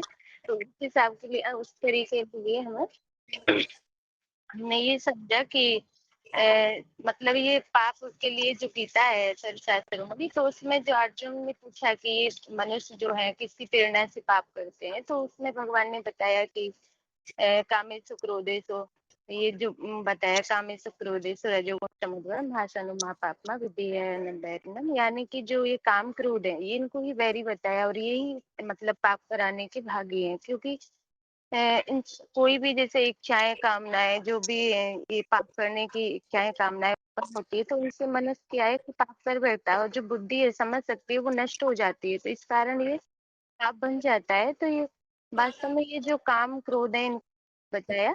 और जैसे ये पाप जो बनते हैं तो इनकी जो शुरुआत है वो कहाँ से होती है, तो उस चीज को हमने समझा कि जैसे मतलब जो पाप की शुरुआत है, उसके लिए भगवत गीता में ये बताया कि पाप जो है मन और 10 इंद्रियों को बताया कि 10 इंद्रियां और जो अव्यक्त मन है वो पाप करने के निमित्त बनते हैं। परंतु ये तो जैसे कई हो गए ना, 10 इंद्रियां हो गई, मन हो गया, तो वास्तव में जो मूल रूप है यानी कि जो शुरुआत होती है पाप की वो कहाँ मतलब शुरुआत होती है, तो उसके लिए यानी कि जो अव्यक्त मन है, जो मन दिखाई नहीं देता, मन में सबसे पहले यानी कि कोई भी पाप करने का हमारी बुद्धि में संकल्प आता है, विचार चलते हैं, जैसे चोरी करने का संकल्प है तो पहले मन में आएगा, इंद्रियों में पीछे आएगा ना। तो जैसे मन में संकल्प उठा, फिर बुद्धि यानी कि ज्यादा प्रबल हो जाते हैं विचार, तो फिर बुद्धि निर्णय यानी कि अनकंट्रोल हो जाती है, तो वो पाप कर बैठते हैं। तो इस तरीके से यानी कि इंद्रियों में वो पाप फिर स्थूल में आता है। जैसे हम यहाँ पे मकान का भी एग्जाम्पल दे सकते हैं शॉर्ट और शॉर्ट में माता जी, पापा शॉर्ट में बहुत हाथ उठे हुए हैं। हाँ, तो फिर मतलब ये पाप बन जाते हैं। तो वास्तव में ये जो पाप है तो ये मन बुद्धि हमारी क्या ये मन बुद्धि यानी कि मन बुद्धि और संस्कार ये तीनों का जो सम्मिलित रूप है यही आत्मा कहा जाता है। तो मूल रूप में यानी कि जो हमारी आत्मा है उसमें ही पाप होते हैं, शरीर में नहीं। क्योंकि जैसे ये शरीर हमारा जैसे गाड़ी समझो, जैसे ड्राइवर होता है तो एक्सीडेंट भले ही गाड़ी से होता है परंतु दोष जो है वो पूरा ही गाड़ी पे आता है। तो इस तरह ही ये जो पाप करने का जो दोष है वो पूरा ही आत्मा भोगती है। क्योंकि जबकि दुनिया में क्या कर रहे हैं कि गंगा में यानी कि शरीर को धो रहे हैं ना गंगा में, तो वास्तव में शरीर को धोने की बात नहीं है। क्योंकि जो मूल रूप में जो पाप करने का जो दुख सुख जो भोगती है, जो पाप कर्म बनते हैं वो आत्मा अनुभव करती है शरीर के द्वारा, इंद्रियों के द्वारा। तो इसलिए हमें आत्मा को धोने की जरूरत है, आत्मा को शुद्ध करने की बात है। क्योंकि आत्मा शुद्ध बनेगी तो ही शरीर हमारा शुद्ध होगा। क्योंकि जो आत्मा है वो चैतन्य है और शरीर है वो तो जड़ है। तो चैतन्य आत्मा का जो वाइब्रेशन है वो शरीर के ऊपर प्रभाव पड़ता है। जैसे मन अगर दुखी है तो हमारा शरीर भी रोगी शोकी बन जाता है। तो वास्तव में मूल रूप में हमें आत्मा को शुद्ध करने की बात है। तो आत्मा को शुद्ध करने के लिए हमें क्या चाहिए, तो वो जैसे हमने समझा कि मतलब मन के लिए भी एक प्रभावशाली श्लोक समझा कि इंद्रियाणि पराण्याहुः इंद्रियभ्य परम मन, मन सस्तु परा बुद्धि, ये बुद्धि स्पर्शस्तु है। यानी कि इंद्रियों से भी प्रबल है मन, तो मन को धोने की बात है, मन बुद्धि को साफ करने की बात है। तो उसको हम शुद्ध यानी कि ज्ञान के द्वारा बना सकते हैं। जो 14 अध्याय के श्लोक हमने समझे थे, तो वास्तव में जब हमारी सारी इंद्रियों में ज्ञान उपजता है, यानी कि हमारे अंदर जब ज्ञान उत्पन्न होता है तो ऑटोमेटिक हमारी आत्मा सात्विक बुद्धि हो जाती है, हमारी आत्मा एक सुखा शक्ति में बन जाती है। तो इस तरह से हम आत्मा को यानी ज्ञान और योग से पावन बना सकते हैं। जो योग के लिए भी आया कि ज्ञान ज्ञान के लिए श्लोक भी आया है कि ज्ञान कर्मणम, यानी कि ज्ञान से ही हम पापों को धुल सकते हैं। तो वास्तव में ये सारे उल्लेख हम इसलिए समझ रहे हैं क्योंकि दुनिया में तो ये मान्यता फैली हुई है कि गंगा पतित पावनी है। वास्तव में अगर गंगा पतित पावनी होती तो एक तो यानी कि जो दुनिया में ये जो मान्यता फैली हुई है भगवान को भी याद कर रहे हैं, सारे देवताओं को भी याद कर रहे हैं, तो वास्तव में इतना भटकने की भी जरूरत नहीं होती, क्योंकि कोई भी पाप करो और गंगा में स्नान करो तो शुद्ध हो जाएंगे। तो ये भगवान को अलग से याद करने की, जबकि गीता में जितने भी उल्लेख आए हैं वो सारे ही भगवान को शरण में जाने से पापों की मुक्ति मिलती है, भगवान को जानने से पापों की मुक्ति मिलती है, ये सारे उल्लेख क्यों आए हैं? और हम ये भी बता सकते हैं कि आज अगर दुनिया पावन बनी होती तो दुनिया में यानी कि जो पावन बने होते तो पावन तो यानी कि स्वर्ग में होते हैं, देवता होते हैं, तो देवता दिखाई देने चाहिए, जबकि ऐसा तो कोई दिखाई नहीं देता है दुनिया में। सुख शांति नजर आनी चाहिए थे, क्योंकि देखा जाता है ना कि गंगा में तो आज देखा जाए तो कुंभ के मेले में वैसे भी बहुत लोग यानी कि लाखों करोड़ों लोगों ने स्नान किया होगा और बार बार भी किया होगा, तो वास्तव में वो देवता बन जाते क्योंकि उनके पाप धुल जाते। तो वास्तव में और सुख जैसे जो पावन बन जाते हैं वो सुख शांति खुशी होनी चाहिए, जो देख आज की दुनिया में तो ये सारी चीजें देखने में नहीं आ रही हैं। आज तो सारी दुनिया दुखी भी है, अशांत भी है, और कोई भी देवता भी नहीं बने, और पापाचार भी अत्याचार भी और ज्यादा बढ़ रहे हैं। तो इससे तो यही साबित होता है ना कि कोई भी पावन नहीं बना है। तो वास्तव में मुख्य बात यही है कि गंगा में स्नान करने से शरीर धुल सकता है, क्योंकि वो तो एक तत्व है, जड़ जैसे 5 तत्व है, तो 5 तत्वों से एक तत्व है, तो एक तत्व यानी कि शरीर जो हमारा तत्वों से ही बना हुआ है, तो ये एक तत्व दूसरे तत्व को कैसे पावन बना सकता है? तो वास्तव में हमारी जो आत्मा का अंदर का जो मैल है वो अति सूक्ष्म है आत्मा, तो उसको सूक्ष्म के लिए सूक्ष्म ज्ञान की जरूरत है धुलने के लिए, ना कि कोई स्थूल पानी की बात है। तो इस तरह से हम बहुत और सारी बातें हैं वो भी बता सकते हैं। हेलो। हाँ जी, ठीक हाँ है मतलब बताइए। यह गंगा पतित पावनी है, भक्ति मार्ग में लोग मानते हैं, और उसी अनुसार पतित से पावन बनने के लिए और मुक्ति पाने के लिए तो गंगा में जाके स्नान करते हैं भक्ति भावना से। लाखों करोड़ों की संख्या में जाके ये महाकुंभ के मेला में स्नान करते हैं, गंगा में स्नान करते हैं। लेकिन जो गंगा नदी है वो उस पानी के नदी के पानी में अगर स्नान करेंगे तो जानते हैं कि ये शरीर की मैला ही साफ होता है, लेकिन जो आत्मा शरीर को धारण करने वाली जो आत्मा उसमें ही पाप रहता है, उसमें ही पाप है, वो बात उनको पता नहीं पड़ता है। तो वो अंधश्रद्धा से ऐसे ही जाके डुबकी मारते हैं कि हम पति से पावन बन जाएंगे। तो वास्तव में जो गंगा है वो तो चैतन्य के रूप में है, जैसे शंकर के माथे पर दिखाते हैं कि गंगा को एक चैतन्य आत्मा के रूप में दिखाते हैं। उसका भी पहचान तो उनको मालूम नहीं है, उसका पहचान भी नहीं लेते हैं। या ये तो गंगा को धारण करने वाला जो गंगाधर भगवान है उसकी भी पहचान नहीं लेते हैं, और उसी भक्ति भाव से ही चलते ही रहते हैं, भगवान को पहचानते नहीं। जो हम अपनी आत्मा के अंदर ही पाप रहता है, 5 विकार ही आत्मा में होती है, उसको कैसे हम धुएंगे, साफ करेंगे, उसको भस्म कैसे करेंगे, वो आत्मज्ञान लोगों के पास देखने में नहीं आता है। तो उसके साथ साथ जब आत्मा शुद्ध पवित्र नहीं बनती तो वो दैवी गुण भी देखने में भी नहीं आता। तो इसके लिए तो गीता में जैसे बताया कि आत्मा के जो मन बुद्धि है, इंद्रिया है, सर इंद्रियों को धारण करने वाली आत्मा है, वो तो सब प्रबल होते हैं, इंद्रिया प्रबल है, मन इंद्रिय से प्रबल है, और मन से भी बुद्धि प्रबल है, फिर भी ये सब कंट्रोल में नहीं आते हैं। तो इसको कंट्रोल कैसे किया जाएगा? इसको अपने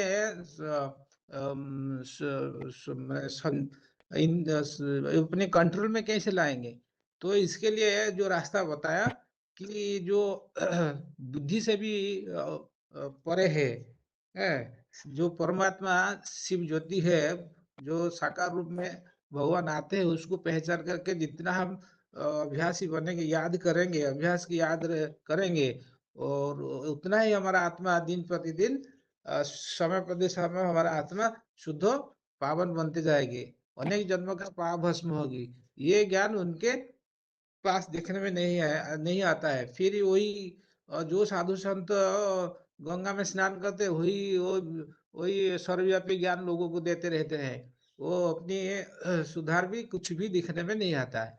तो सर्वव्यापी वाले ज्ञान से क्या होता है, अपने को शिवम ब्रह्मास्मि कहते ही रहते हैं, भगवान को पहचानते नहीं। तो पावन कैसे बनेंगे?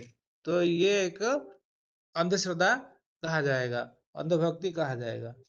तो इसलिए भगवान को पहचानना बहुत जरूरी है। जो अनेक जन्मों का पाप हमारा भस्म कर देती है और दैवी गुण हमारे आत्मा में स्थापन कराते हैं, और हम फिर नए सतयुग में संपूर्ण सुख और शांति की दुनिया में हम चले जाते हैं। ये ज्ञान लोगों के पास नहीं है। ओम शांति। बताइए माता जी। हाँ दीदी, ओम शांति। हाँ, भक्ति मार्ग में खास मान्यता है, जो कार्तिक माघ और माघ मास का पूर्णमासी होती है, उस दिन लोग कहते हैं कि गंगा में स्नान करने से हमारे जन्मों का पाप नष्ट हो जाएगा। ये मानते हैं कि गंगा महादेव के सर से निकलती है और वो पाप का नाश करने वाली है। लेकिन एक सूक्ष्म बात उनकी बुद्धि में नहीं समझ में आता है कि स्थूल जल से, जो गंगा स्थूल है, उससे हम स्थूल शरीर के मैल को धो सकते हैं। जो महादेव में सूक्ष्म गायन तो है कि महादेव में मतलब कि गंगा को पृथ्वी पर लाए, लेकिन ये नहीं आता कि महादेव में बैठा हुआ वो सूक्ष्म पिता, जिनको भगवान कहा जाता है, सत्यम शिवम सुंदरम, वो देखने में नहीं आता और वही महादेव के साथ नाम जोड़ा जाता है। और उनका वो सूक्ष्म ज्ञान की बातें हैं।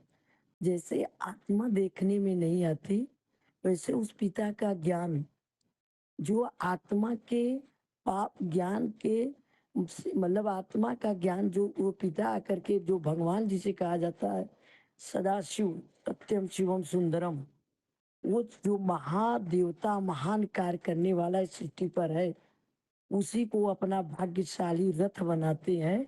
और वही भाग्यशाली मतलब है जिस रथ के द्वारा पूरी सृष्टि का सदगति होता है। वही सूक्ष्म ज्ञान से सूक्ष्म आत्मा स्नान करती, जिसे शास्त्रों में बताया है कि आत्मा तो स्थूल जल से धो ही नहीं जा सकती। जिसे कहा नैनम छिदंती शस्त्राणी नैनम दहती पावक, कि इस आत्मा को तो स्थूल शस्त्र अग्नि हवा पानी पांच तत्व छू ही नहीं सकते हैं, तो ये जल से कैसे पावन बनेंगे।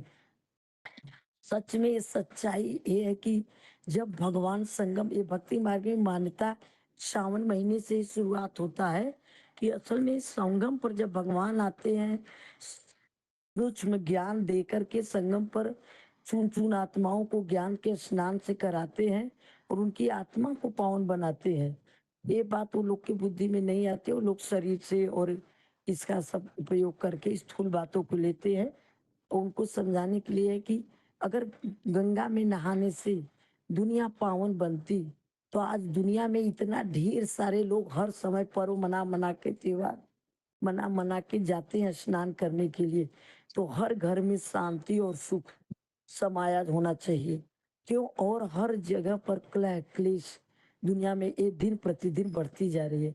इससे महसूस होता है कि दुनिया में पतित पावनी गंगा नहीं है। अगर पतित पावनी गंगा रहती तो इतना लोग जोर में नहा रहे हैं, दुनिया में सात्विकता आता।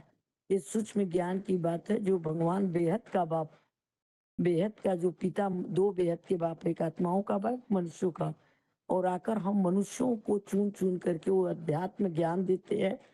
अध्यात्म ज्ञान मतलब आत्मा का ज्ञान, उससे मन बुद्धि रूपी आत्मा स्नान करती है, वही पति से पावन बनती है। इसके लिए साप्ताहिक कोर्स ऐसा उनको हम समझा सकते हैं दीदी। ठीक है। ओम शांति।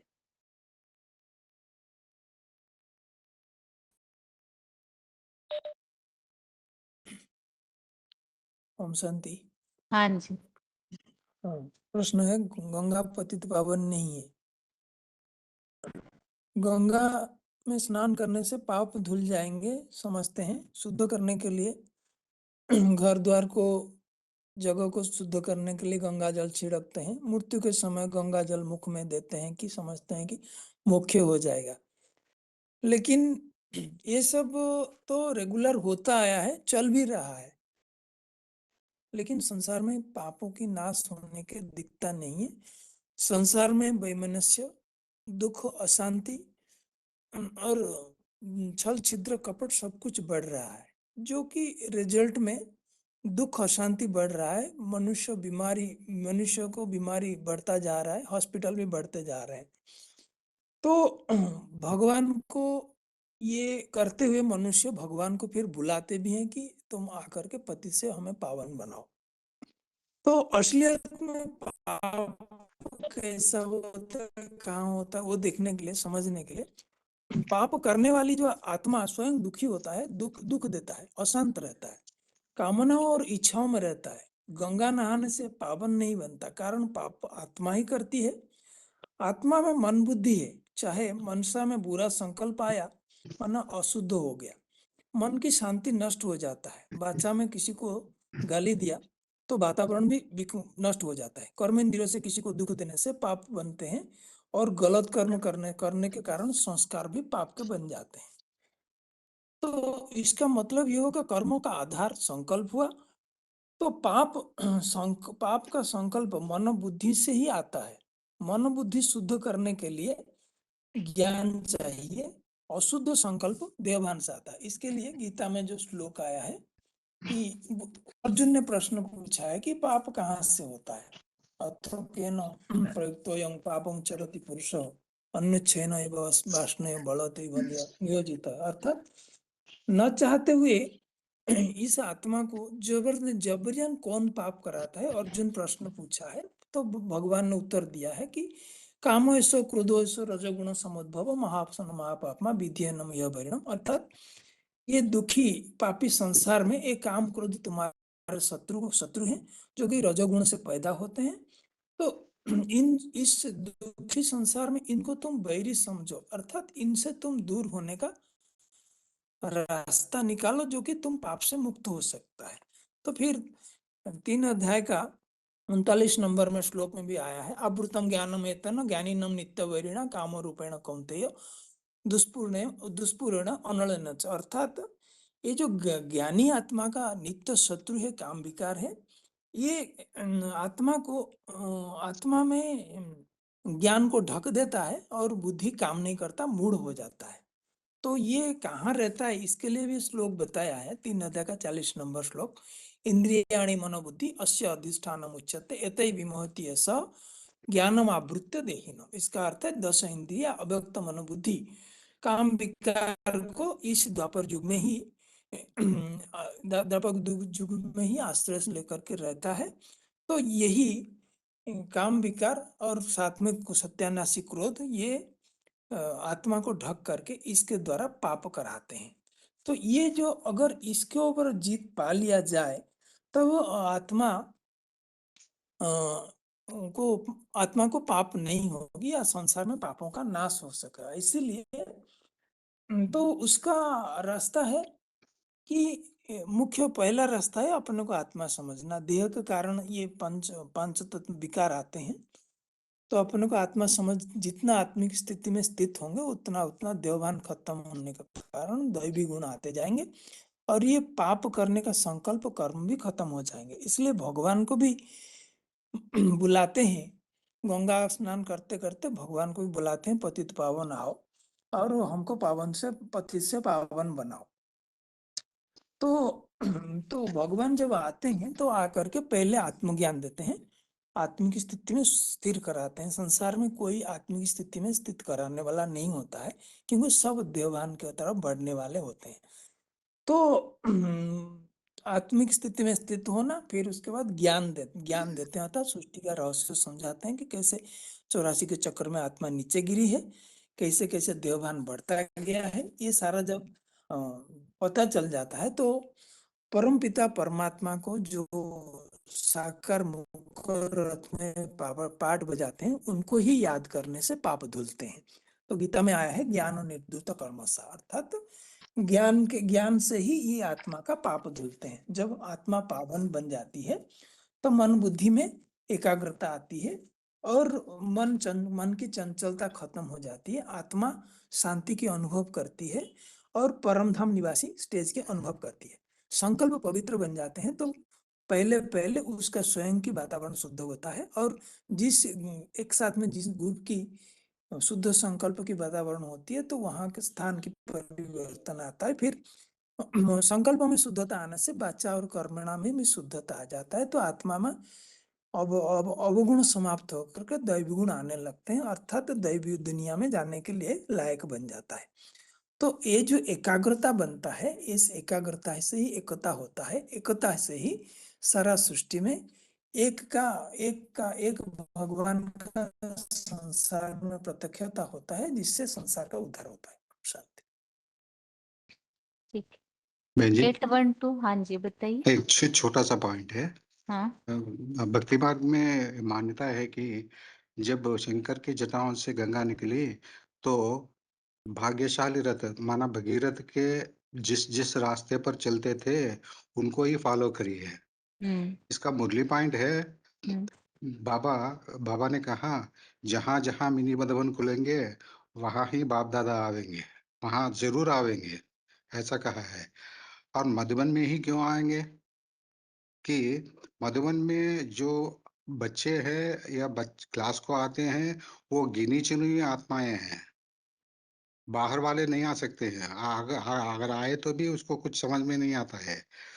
तो मधुबन में आकर जो जटाओं में ज्ञानामृत भरा हुआ है वो बच्चों को पिलाने के लिए आते हैं। जिस ज्ञान को मनसा वाचा और कर्मणा फॉलो करेंगे और वही वर्षे के अधिकारी बनेंगे और पतित से पावन बन जाएंगे। और ये भी कहा है, इसलिए ये कहते हैं बाबा हर एक मुरली को 6 बार पढ़ो, 6 बार पढ़ने से मनन चिंतन और भी बढ़ता है। सो गिने चुने आत्माओं को ही पहले ज्ञान स्नान कराते हैं बाबा, उसमें ही ज्ञानामृत पिलाकर 21 जन्मों के लिए गारंटी सुख शांति मिलती है वही बच्चों को। ये स्थूल पानी से कुछ नहीं होगा। यही है भाई जी। ठीक। अभी हाथ नीचे किए हुए सभी के, और आधा घंटे का जो समय है उसमें 3 लोग का चित्र जो बेसिक कोर्स में हमने समझा है उस संबंधित प्रश्न होंगे। जिनको उत्तर आता है प्रश्न पूछने के बाद फिर हाथ उठाते जाइए तो उन्हीं में से अनम्यूट किए जाएंगे। सबसे पहला प्रश्न यह है, 3 लोग के चित्र में हमने जो सबसे ऊपर परम धाम का चित्र दिखाया जाता है उसमें कुछ सेटिंग दिखाया हुआ है, बिंदी बिंदी इस तरह से। वो क्यों दिखाया जाता है? 3 लोग के चित्र में सबसे ऊपर जो बिंदी बिंदी दिखाई हुई है उसका सेटिंग क्यों दिखाया है, बताइए माता जी। पहले से शिव आत्मा शिव बिंदी, बाद में अष्टदेव, ऐसा धर्म पिता है। धर्म पिता के बाद धर्म नई आत्माओं को बताने के हिसाब से। बिंदी बिंदी है, सारा बिंदी है। अपने अपने कितने संगम युग में कितना ज्ञान धारण करती है उतना बाप के नजदीक है। ज्यादा ज्ञान करते हैं बाप के नजदीक है, बाद में थोड़ा थोड़ा थोड़ा ज्ञान धारण करती है पीछे रखती है बिंदी, सारा बिंदी। इसके कोई आत्मा सौराष्ट्र जन्म लेते हैं, कोई आत्मा 80 जन्म लेते हैं। उसके नंबर वार जन्म लेते हैं, उससे उस टाइम द्वापर युग से कोई आत्मा आती है, कलयुग में भी कोई आत्मा आती है। सारा की घर है परंधाम, उसका परंधाम से कोई संकल्प नहीं आती है। आत्मा बिंदी रूप स्टेज में रखती है, कोई संकल्प ही नहीं है, बहुत शांति होती है, कोई संकल्प। बताइए क्या बताना है? ऊपर परम धाम में जो बिंदी बिंदी आत्माओं का सेटिंग दिखाया हुआ है, वो क्यों दिखाया है? हाँ दीदी, परम धाम में जो सेटिंग बिंदु बिंदु आत्माएं सभी बिंदु बिंदु आत्माएं हैं। तो सबके जो जैसे यहाँ पर पुरुषार्थ करते हैं तो उस हिसाब से उनकी जगह वहाँ दिखाई गई है। और महादेव शिव शंकर उनको ऊपर सभी आत्माओं को ले जा रहे हैं। तो यहाँ के पुरुषार्थ से ही वहाँ पद पहले तो ऊपर सुप्रीम सोल परमात्मा शिव है, बाद में तीन बिंदु दिखाए हैं जिसमें ब्रह्मा, शंकर और विष्णु, ये तीन का पुरुषार्थ है। और बाद में जो है पुरुषार्थानुसार उनको स्थान दिया गया है, ऐसा है। आगे अगला हाँ, दीदी, प्रश्न ओम है, जो शांति। नीचे की तरफ आत्माएं दिखाई जाती है उसका कारण क्या है? परम धाम में ही जो नीचे की तरफ आत्माएं दिखाई हुई है उसका कारण क्या है? हाँ दीदी, बताइए ओम इसमें शांति जो जैसे बोले। बताया कि जो नीचे दिखाया गया है, जो परम धाम में नीचे दिखाया गया है, तो सबसे नीचे निष्कृष्ट कर्म करती है, इसलिए उनको नीचे दिखाया है। और वो मतलब कि उनका सेटिंग नीचे की तरफ दिखाया है, इस हिसाब से दिखाया है। इसको कैसे हेलो। समझाया जाएगा कि जो निष्कृष्ट कर्म करते हैं या कम ऐसे लो क्वालिटी के कर्म करने वाले हैं उनको परम धाम में नीचे दिखाया जाता है? इसे कोई और उदाहरण के साथ समझाया जा सकता है? हाँ बताइए। 21,850 झांसी। हाँ हाँ दीदी, इसको बताया कि जो नीचे निष्कृष्ट आत्मा है उनको नीचे इसलिए दिखाया जाता झांसी है के कि माता जी बताइए। हाँ दीदी बोल रहे हैं ना। आगे किनका फोन अनम्यूट है ओम शांति बताइए। जी, आवाज आ रही क्या? हेलो हेलो दीदी, आवाज आ रही क्या? दीदी तक आवाज नहीं पहुंच रही है। ओम शांति दीदी। झांसी के माता जी हाँ दीदी। बोलिए माता जी। हाँ दीदी, ये जो नीचे निष्कृष्ट आत्माएं दिखाई हैं, तो वो नीचे क्यों दिखाई हैं? क्योंकि संगम युग जब होता है तो जो आत्माएं पुरुषार्थ करती हैं, जो बहुत श्रेष्ठ मतलब बहुत अच्छा पुरुषार्थ करती हैं, उनको ऊपर दिखाते हैं। और नीचे जो दिखाते हैं वो उनका पुरुषार्थ मतलब वो ज्ञान की जानकारी कम होती है, इसलिए उनको नीचे नीचे दिखाया जाता है।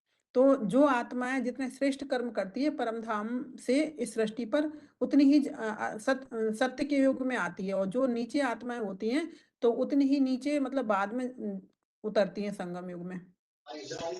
ओम शांति दीदी। हाँ दीदी, जी। जो ये नीचे नीचे जो आत्माएं दिखाई जाती है ना, और परम धाम में भी जो आत्माओं को रहने का जो क्रम है, वो उनके नंबरवार आत्माओं के पुरुषार्थ के अनुसार है। पुरुषार्थ मतलब क्या? मतलब जैसे जो भगवान इस सृष्टि पर इस समय आए हुए हैं, तो जैसे जैसे आत्माएं उस आए हुए भगवान को पहचानती हैं, उस अनुसार ही उनका क्रम बनता है। जैसे त्रिमूर्ति है, पहले पहले तो शिव मतलब जो साकार निराकार का जो मेल, जो शिव समान आत्मा बनती है। फिर त्रिमूर्ति, आत्माएं जो है उन्हें सबसे पहले जो अपना 3 कार्य करते हैं, यानी 3 आत्माएं ब्रह्मा विष्णु महेश जो है वो उन्हें पहचानती है। तो नंबरवार आत्माएं जैसे जैसे उस परम पिता परमात्मा को पहचानती जाती है, वैसे वैसे उनकी जो है उस परम धाम में, चैतन्य परम धाम में, दुनिया में तो ऐसे चैतन्य परम धाम इतनी जल्दी नहीं समझ में आएगा, उस परम धाम में उनके रहने का स्थान होता है। जैसे जैसे पहचान होती जाएगी वैसे वैसे वो पुरुषार्थ करता जाएगा। बाप की पहचान पर ही सारा मदार है। पूरी पढ़ाई भी जो चल रही है वो उस आए हुए भगवान को पहचानने की पर ही सारी पढ़ाई चल रही है। तो जैसे दुनिया में हम किसी को बताएं तो जितना जितना हम पहचानते जाएंगे उतना उतना हम उनके करीब में आते जाएंगे और उनके कुल में आते जाएंगे। फिर ऐसे ही जैसे बहुत सारी बातें हैं, जैसे 9 कुरियों के ब्राह्मण हैं तो जैसे सूर्यवंशी बनेंगे, चंद्रवंशी बनेंगे। बेसिक लेवल होनी चाहिए बताने में। हाँ दीदी, बस नंबरवार आत्मा पहचान करके परमात्मा के करीब आती जाएंगी। क्या बता रहे? हेलो जिन्होंने बोला। हाँ जी। 15374 Signature ಒಂದು 1800 में उद्यम गच्छति सतस्ता मध्यम तिष्ठता राजस्व हाँ जगन गुण विदिता जनती तमसा और कल्पना जो सतगुण में तीर्थ वाला ऊपर सतगुण संख्या डेवलप हो जाते हैं और रजोगुण तो वाले व्यापार बुद्धि लोग में स्थिर रहते हैं और नीचे जो तमोगुणी होते हैं स्थिर रहने वाले उन लोग अधोगति को जाते हैं यही बात है हाँ ठीक है माता जी, एक्यूरेट उत्तर दिया एकदम। ठीक है,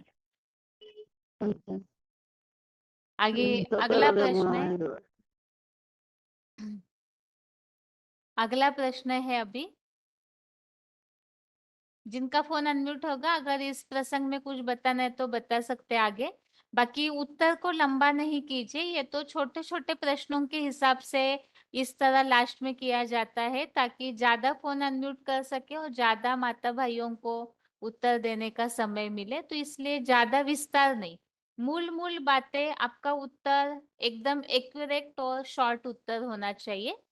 आगे अगला प्रश्न है कि ये जो आत्माओं का घर है परम धाम, ये सभी का ही घर है, इसका प्रमाण क्या बता सकते हैं? परम धाम ये सभी आत्माओं का घर है, इसका प्रमाण क्या बता सकते हैं?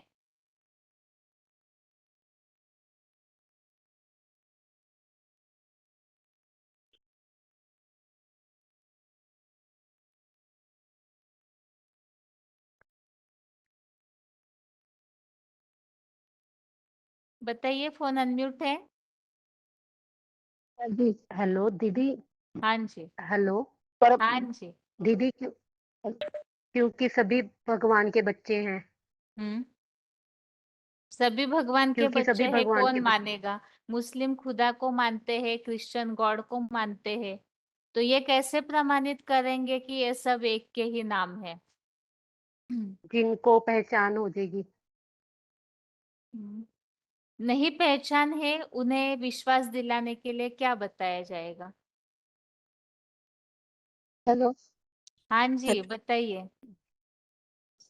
हाँ जी 13,170 शिव सुप्रीम सोल सभी आत्माओं का पिता है। इसको मुसलमान लोग अल्लाह कहते हैं, हिंदू लोग भगवान के शिव कहते हैं। सभी धर्मों में इसकी मान्यता है। सभी आत्माओं का एक ही पिता है, सभी आत्माएं सभी का घर है। ये यहाँ पर बिंदु बिंदु आत्मा अपने जैसे निष्कर्ष आत्मा होगी वो नीचे की तरफ होगी, श्रेष्ठ आत्मा होगी वो ऊपर की साइड होगी। आगे बताइए। हेलो हेलो दीदी। दीदी। हेलो 21,973 बताइए माता जी पहले। हाँ दीदी ओम शांति।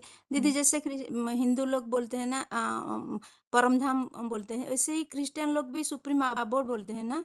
जैन लोग भी ऐसे ही तुरिया धाम बोलते हैं और मुसलमान लोग को इसको अर्श भी बोलते हैं ना। इसी हिसाब से हम बताएंगे, वही एक ही स्थान का नाम अलग अलग बोलते हैं लेकिन एक ही जगह रहने वाला है ना। वही तो उनको खुदा बोलते हैं, खुदा अर्श में रहता है फर्श में नहीं, तो ऐसे ही बताएंगे। गॉड जैसे बोलते हैं उधर तो साइलेंट वर्ड बोलते हैं, वही वही स्थान को बोलते हैं ना, ऐसे ही बताएंगे दीदी। हाँ ठीक है माता जी, ये भी उत्तर है। और क्या किनका अनम्यूट है माता जी? रोल नंबर बताइए अपना। हाँ ओम शांति बहन 51860। हाँ माना आत्मा का घर सब धर्मों में मानते हैं ना, ये बोलते बता दिया उत्तर, आत्मा कुछ का। और नई बात हो तो बताइए, उत्तर में रिपीटेशन न हो। आगे उषा माता जिनका नाम लिखा है माता जी बताइए। हेलो ओम शांति दीदी। हाँ जी। बाबा ने बताया है कि परम धाम जो है वो परम धाम में सभी आत्माएं रहती है, क्योंकि सभी भगवान को मानते हैं, सब धर्म में मान्यता देते हैं और भगवान जो है वो सभी का बाप है, तो सभी धर्मों में उसको मान्यता मानी जाती है। तो भगवान को पहचानने अंतिम समय ऐसा आएगा कि जिस समय किसी को भी कुछ भी काम में नहीं आएगा, तभी वो सभी भगवान को मूल पहचाने। यहाँ परम धाम का विश्वास दिलाने की बात है। आगे महासमुंद बताइए। ओम शांति। ये 8 का उत्तर अव्यक्तात् व्यक्तयो सर्वाः प्रभवन्ति अहोरागमे रात्र्यान्ते प्रलीयन्ते तत्र एव अव्यक्त संज्ञके। और अव्यक्तादीनि भूतानि व्यक्त मध्यानि भारत, वो भी होगा। ठीक है, और बताइए आगे किनका अनम्यूट है फोन? हाँ दीदी, 11वें का 38, हाँ, क्या बता रहे? 11वें का 11वें क्या? का 11वें का 38 में जो बताएगा कि ये जो परम धाम जो है ये भगवान जो आदिदेव है वो ही भगवान का परम धाम भी है और वही परम आश्रय भी है। तो जिससे ही बेसिक लेवल वालों को बेहद की बात। तो दीदी इसी में तो इसी में समाते हैं और इसी में से वापिस कल्पांत में तो इसमें समा जाते हैं और कल्प आदि में फिर वो ये विसर्जन करके पूरी सृष्टि को स्टार्ट करता है। ये इस कड़ी में ही बोला जाएगा, क्योंकि वो अगर ऊपर की बात करेंगे तो ऊपर में तो बिंदु बिंदु आत्माओं के तो वो बात तो लोगों को उस रूप में समझ में नहीं आएगी, क्योंकि साकार के जरिए से ही बताया जा सकता है। साकार के जरिए से ही बताया जा सकता है। तो साकार तो यही आदिदेव वाला ही है, जिसको ये आदिनाथ बोलाएगा, एडम भी बोला, आदम भी बोला। तो इस तरह से सारी आत्माएं जो है मनुष्य सृष्टि के सर्वधर्म की आत्माएं वो इसी बात के आधार पे मानेगी, वरना नहीं मान सकती दीदी। आगे बताइए किनका अनम्यूट है फोन? छोटे फोन से अभी हेलो बोल रहे थे कोई। हाँ जी, हाँ जी, ओम शांति। 130089। क्या नंबर फिर से रिपीट आवाज आ कीजिए। रही है दीदी? में डाल देना। ओम शांति बहन जी। 1 मिनट माता जी, छोटे फोन से नंबर रिपीट कीजिए अपना। 10089। हाँ जी, हाँ बताइए। हाँ दीदी, जैसे कि इस साकार लोक में आते हैं तो सब जन्म लेने के बाद सबका घर अपना अपना है मनुष्यों का, लेकिन परम धाम में सभी आत्मा एक समान है। तो उन आत्माओं का भी सभी एक है ना, यूनिवर्सल गॉड फादर कहते हैं, सुप्रीम फादर कहते हैं। तो एक ही घर होना चाहिए। फादर का मतलब सभी आत्माओं का पिता बोलते हैं, सुप्रीम गॉड फादर बोलते हैं, या ईश्वर बोलते हैं, परमात्मा, परम पिता। तो मतलब परम पिता जब हम उसको बोल रहे थे, हम सब उसके बच्चे। तो एक घर, एक पिता, एक फादर और उसके बहुत सारे अनेक बच्चे। तो उन बच्चों का एक ही घर है, वो घर परम धाम। ये 8वें अध्याय के श्लोक में भी है ना। 2 श्लोक है, परतस्मातु भावान्य वेता सनातना। दूसरा व्यक्त अक्षरेति युक्त तमाहु परमाम गति एवं प्राप्ते न निबंधते सद्धामं परमं मम। ये श्लोक आ सकता है दीदी? ठीक है माता जी। 17605 श्लोक आ रहा है? जबलपुर। हाँ बहन जी, जैसे यहाँ सभी धर्म वाले अलग अलग धर्म से मतलब परम धाम को जानते हैं और अलग अलग अलग अलग नाम से परम धाम को जानते हैं, लेकिन सभी आत्माओं का घर तो एक ही है, क्योंकि सर्व आत्माओं का पिता तो एक ही है, तो आत्माओं का धाम भी एक ही हुआ ना। तो जैसे यहाँ कहते हैं कि हाँ हिंदू मुस्लिम सिख ईसाई हम आपस में भाई भाई, तो यहाँ तो अलग अलग धर्म बटे हुए हैं, तो सब अलग अलग धर्मों के हिसाब से तो एक दूसरे के दुश्मन बने हुए हैं, अपने आप को भाई भाई नहीं समझते हैं। लेकिन जब आत्मा शरीर छोड़ देती है तब तो वो सिर्फ खाली आत्मा नंगी बचती है, तो वो तो एक आत्मिक रूप से सारे ही भाई भाई हुए ना। तो वो जो परम धाम है, जो सर्व आत्माओं का पिता है, तो वो तो सभी आत्माओं का बाप है, तो उस हिसाब से सारी आत्माओं का घर परम धाम एक ही हुआ। आगे बताइए। हाँ जी। हाँ, हाँ, सर्वस्य धाताराम अचिंत्य रूपम आदित्य वर्णम तमस परस्तत। जो जितना सूक्ष्म है उतना पावरफुल है। तो परमपिता परमात्मा शिव से सूक्ष्म तो और कोई है नहीं, इसलिए वो उतना पावरफुल है और सारा सृष्टि को धारण करके रखा है। सर्वस्य धाताराम अचिंत्य रूपम, जिसका रूप हम चिंता नहीं कर सकते, चिंतन नहीं कर सकते, तो वही धाम में वो रहने वाले, जिसको न तद भाषित सूर्य न सदा न पावोगे निवर्तते तद्धामम परमम, उसको परम धाम बोला। ये परम धाम की पहचान है, जिसके लिए और धर्मों में बहुत सारे मान्यता है। जैसे अंग्रेज लोग कहते हैं सोल वर्ल्ड सुप्रीम अवार्ड, तो क्रिश्चियन लोग इसको कहते हैं, और जैनी लोग कहते हैं ये छठा तुरिया तत्व है। ब्राह्मण लोग निर्वाण धाम, शांति धाम, परम धाम, बहुत प्रकार का गायन हर धर्म में मान्यता है इस धाम के बारे में।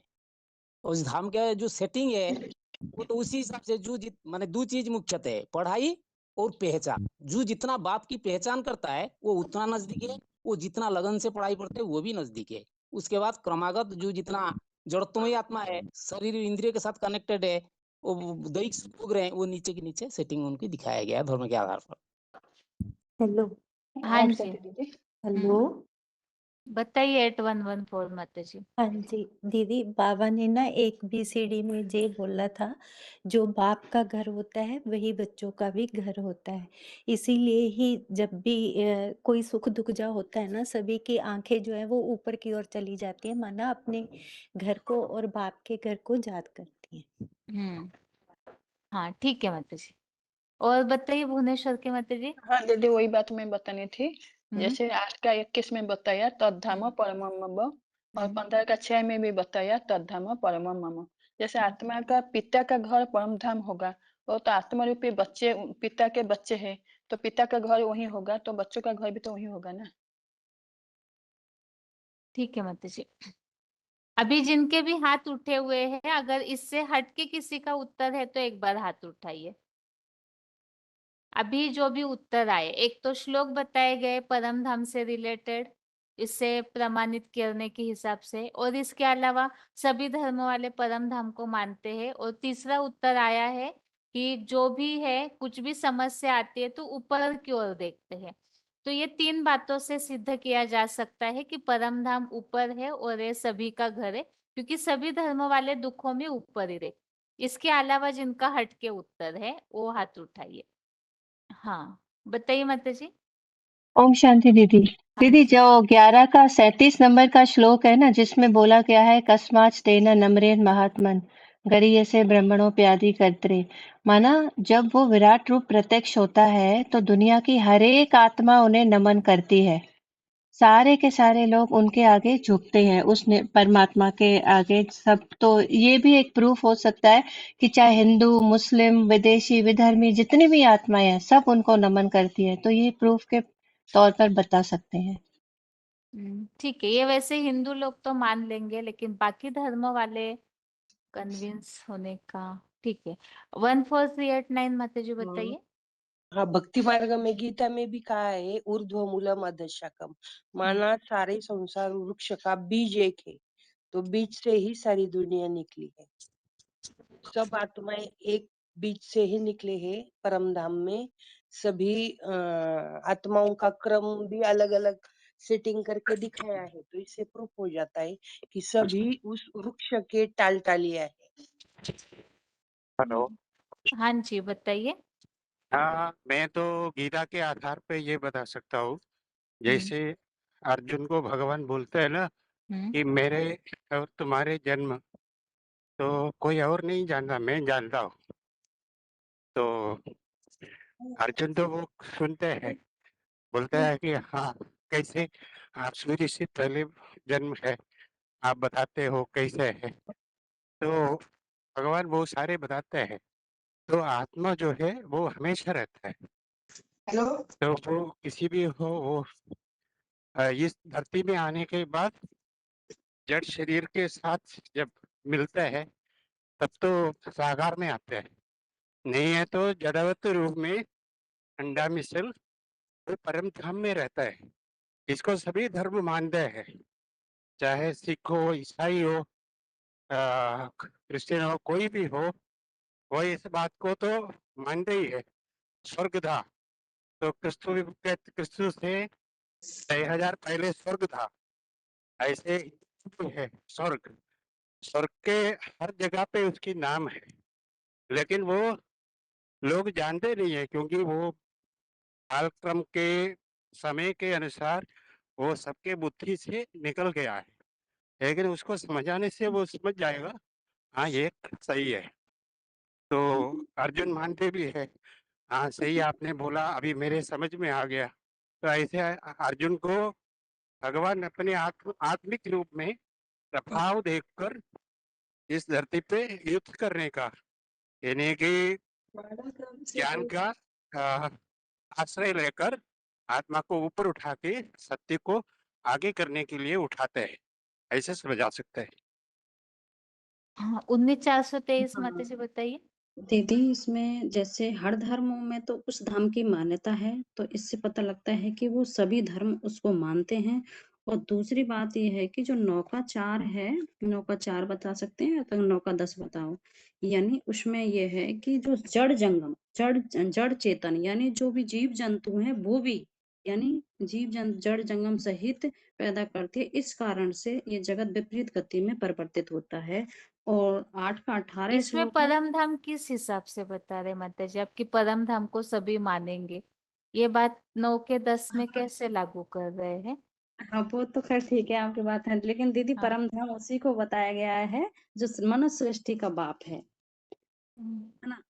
हाँ, लेकिन ये मतलब डायरेक्ट वाले है, वो हाँ, ये इतनी तो नहीं समझे बात, ठीक है। हाँ मूल तो हाँ, यहाँ लेकिन बेसिक लेवल पे कन्विंस करने की बात चल रही है कि हाँ किस तरह से हम बताएंगे कि सभी धर्म वाले उस एक परम धाम से ही आते हैं और उस एक परम धाम में ही जाते हैं। परम धाम सबके लिए ऊपर ही है, मूल हाँ ये बात है प्रमाणित करने की। हाँ दीदी, वो 8 का 18 श्लोक से भी हम बता सकते हैं कि दिन आने पर निराकार अव्यक्त धाम आत्मलोक से सभी यानी व्यक्त प्राणी नंबरवार यहाँ सृष्टि पर आते हैं और फिर ब्रह्मा के अज्ञान अंधकार रात्रि में अव्यक्त नामक उसी परम धाम में यानी 7 अरब की संख्या उसी में लीन हो जाती है। तो ये भी उसके और ये भी उनके लिए बता सकते हैं। 8 का 18 श्लोक है, उसके हिसाब से मतलब दीदी आपने ये क्वेश्चन पूछा था ना कि सभी उसमें समाये हुए हैं। धर्म तो सभी मानते हैं, लेकिन जो जड़ चेतन यानी जो पशु पक्षी प्रश्न मूल ये है कि जिस परम धाम को हिंदू मान रहे हैं आत्मा परमात्मा का घर, उसी को ही सभी धर्म वाले मानते हैं। हम सभी का घर एक ही है, मूल ये बात हमें सभी को प्रमाणित करनी है।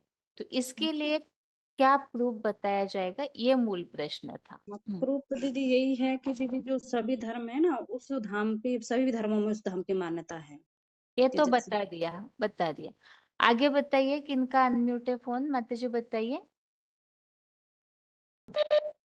हाँ दीदी, ओम शांति। जैसे जैसे हिंदू लोग जो परम धाम जो है इसको हम श्लोक में भी बता सकते हैं न, तद भासयते सूर्यो न ये शशांक। रिपीटेशन नहीं, कोई नई बात है रही हुई तो बताइए, जिससे नया प्रश्न पूछ सके।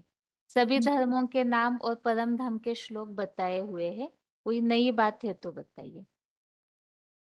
अच्छा, तो आत्माओं का स्थान ही तो ऊपर का ही है ना दीदी। जैसे पृथ्वी है, पृथ्वी के ऊपर स्पेस है, फिर सूक्ष्म वतन है, फिर परम धाम है, तो सभी आत्माएं वहीं से आती हैं, तो वो वहीं जाते समय भी वहीं जाती हैं।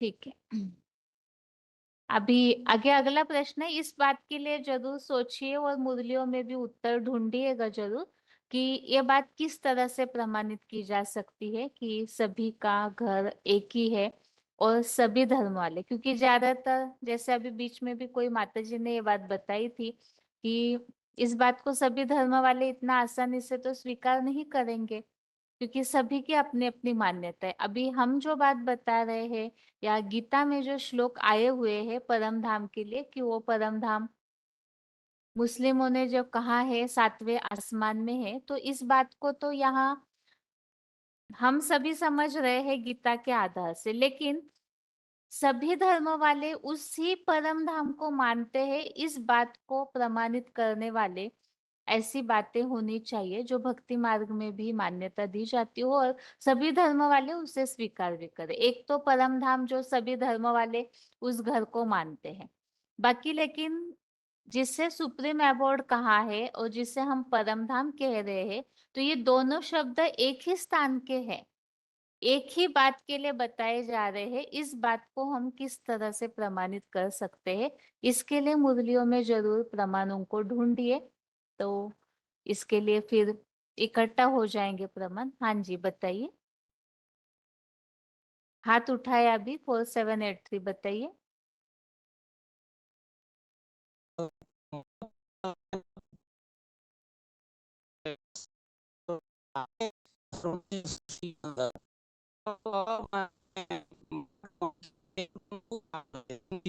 आवाज कट रहा है, कुछ भी समझ नहीं आ रहा है। आगे किनका फोन अनम्यूट है? ओम शांति दीदी, तो हाँ, बाबा मुरली में बोलते हैं ना, छोड़ दे आकाश सिंहासन अब धरती से आ जा रे। तो इससे भी तो बता सकते हैं कि मतलब आकाश जो है वो सभी छोड़ भी दे धर्मों की आकाश मान्यता सिंहासन है, जो भी हिंदू मानते हैं।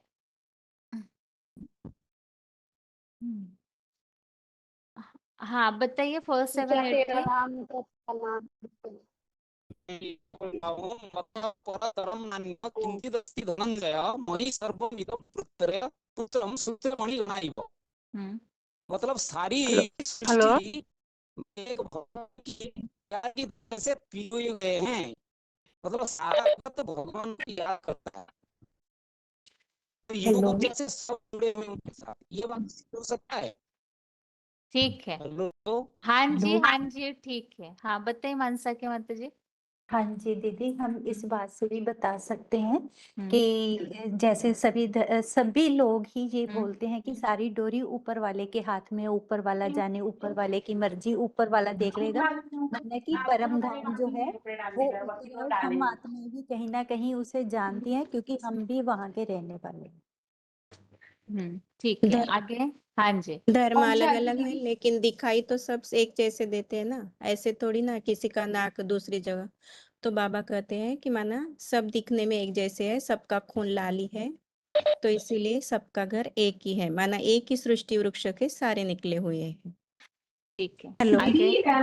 दीदी जैसे ना अंग्रेजों में गॉड इज लाइट बोलते हैं, हिंदुओं में ज्योतिर्लिंग बोलते हैं, और ये लोग आदिनाथ बोलते हैं।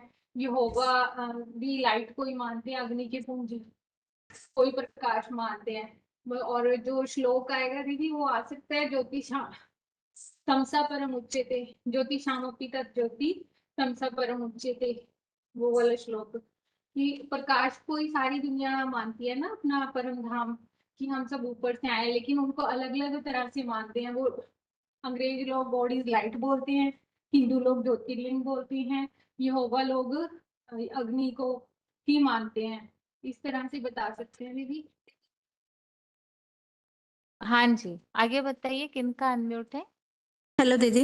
हाँ जी हाँ माता दीदी, जी। जैन लोग जो बोलते हैं ना तुरिया धाम, तुरिया मतलब पंच तत्व से परे है ना। तो ये तो हाँ। पंच तत्व की दुनिया है, उससे परे मतलब कोई दुनिया है।